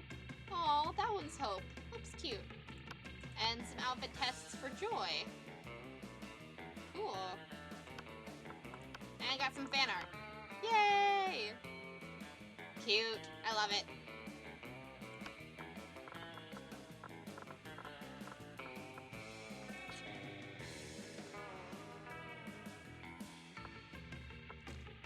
Alright. That is going to probably be the end of the stream today. Which is pretty good because we actually succeeded. We succeeded this time. We 100% dated Scott, which we wanted to do. Scott the best boy. He was able to become king of the furries, and we were able to date him, and it was great. We succeeded this time, everybody! Woo! God, it's so good. We actually did not learn how Damien lost his horn. He just thinks we are misogynist. I mean, I don't think it is, I don't think that type of knowledge is, we can learn from it, but I don't think they can learn from it. It's not like Undertale, so I think we're okay. Okay, so this game just sold another copy because I live for this kind of stuff. I know, right? This game is so amazing. It's so ridiculous. Like, you can just do whatever and just kind of learn about the world and just kind of like make weird decisions and learn as you go, and there's a whole bunch of secret endings. I don't know how to get them. I've only played this game like 3 or 4 times. And I love it, but I've only played it like 3 or 4 times, so I'm still kind of a noob, so I have no idea how to get everything. So playing this game over and over again is actually really fun, especially on stream when I have you guys to help me make decisions. Heck yeah, I hope you are better at this game than we were on the second run. I mean, we did okay in the end. I mean, we didn't get a date, but we found out those werewolves like Icebana. Woo! Alright. As it is 7:25, I think I should probably you know what? I'm gonna get it as well. Yes! Get it! And then the next time I play it, we can play it together. So, yeah. We can play it together next time. There is an online feature. So we can do it. Next time we play Monster Prom. Multiplayer! Woo! I'm gonna get it too. Yes! It is an amazing game. It is an amazing game. Get it. Monster Prom, sponsor me. I've gotten you 3 copies. Wait, you can play dating sim together? Yes, yes, we can fight to see who we want to date. That'll be great. That'll be great. Now there's an online feature. I'll show you. See, you can like go online and you can create like a thing, and you can like, then you can put in your ID, and then you go on there, you hit join, you put in the ID, and then we can all play together. That'll be great.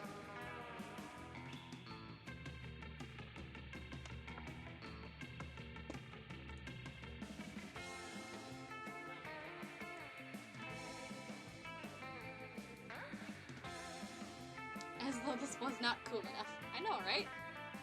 Why fight when we can be each other's wingmans? That is true. That is something you can do. You can definitely be a wingman. So that would be great. So like 5 years ago, I came up with an idea for a series about a group of nerdy/geeky monsters that live in a small town in the middle of nowhere, and the types of hijinks they get into. They play like humans in households. That's amazing. Oh god, that's amazing. Now I want to turn it into a cipher game. Yes, do it. I love it. That's a great setting. I'm best wingman. Yay, wingman. I mean, you guys were all my wingmen for getting Scott, so I'm sure we'll be able to work it out. But yeah, this is such a fun game. I love it so much. I'm glad you guys were all here with me.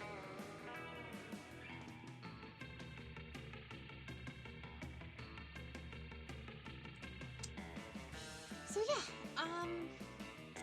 but as it is getting towards 7:30, I do need to go because I do need to eat dinner and take care of my corporal form and, you know, keep working on stuff. But this was super fun, and I'm glad you're streaming.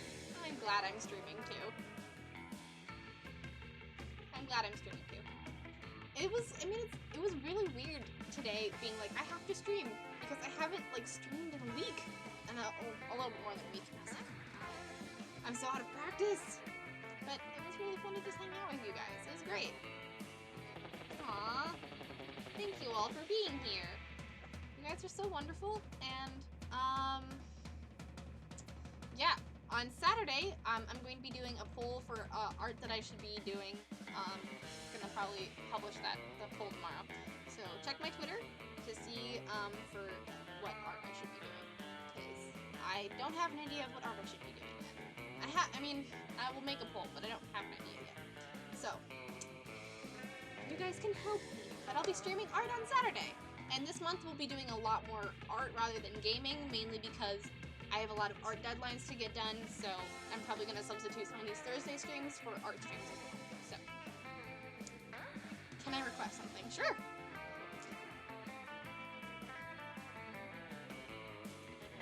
Of course you can request something.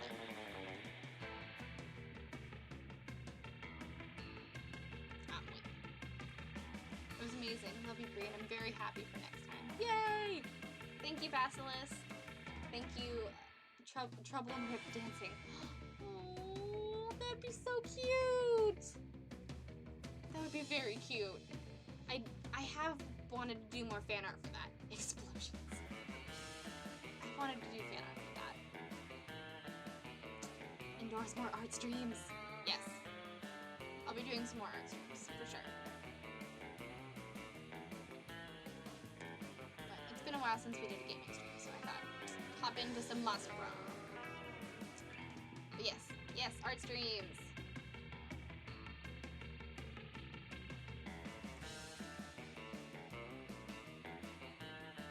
Alright. Well, I'm gonna be doing more art streams. You can check out my schedule when, you know, I go offline. It'll be up, and also on my Twitter. This is the hand motion I've been doing for all those dude bros talk, for all that dude bro talk, and I'm just kind of like stuck doing it now.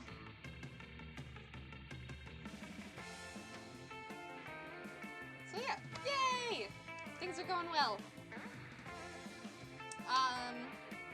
Oh, and I forgot to, I'll say it now, I forgot to do it a little bit earlier, but, for those of you that don't know, the Elemental Spark, Sheepishly Blaze Discord is now live. So if you are not part of it, and would like to be a part of it, we can talk about stuff on the stream there as well. We can talk about stuff here, we could also talk about, anything relating to the game, anything at all, really. If you guys want to be a part of it, please be a part of it. Thank you to Pandoid for the link. So yeah, if you want to be a part of the Discord, please join it now. It is live, and we can chat all the time. Yeah, okay. I will see you all on Saturday. This has been so much fun. I missed hanging out with you all, so I'll see you all on Saturday. It'll be great, and yeah. I don't have a lot more announcements, just kind of like stay tuned for things coming up. So, I'm gonna go get some dinner. I love you all. Thank you all so much for being here, and I hope you guys have a great rest of your week. Bye!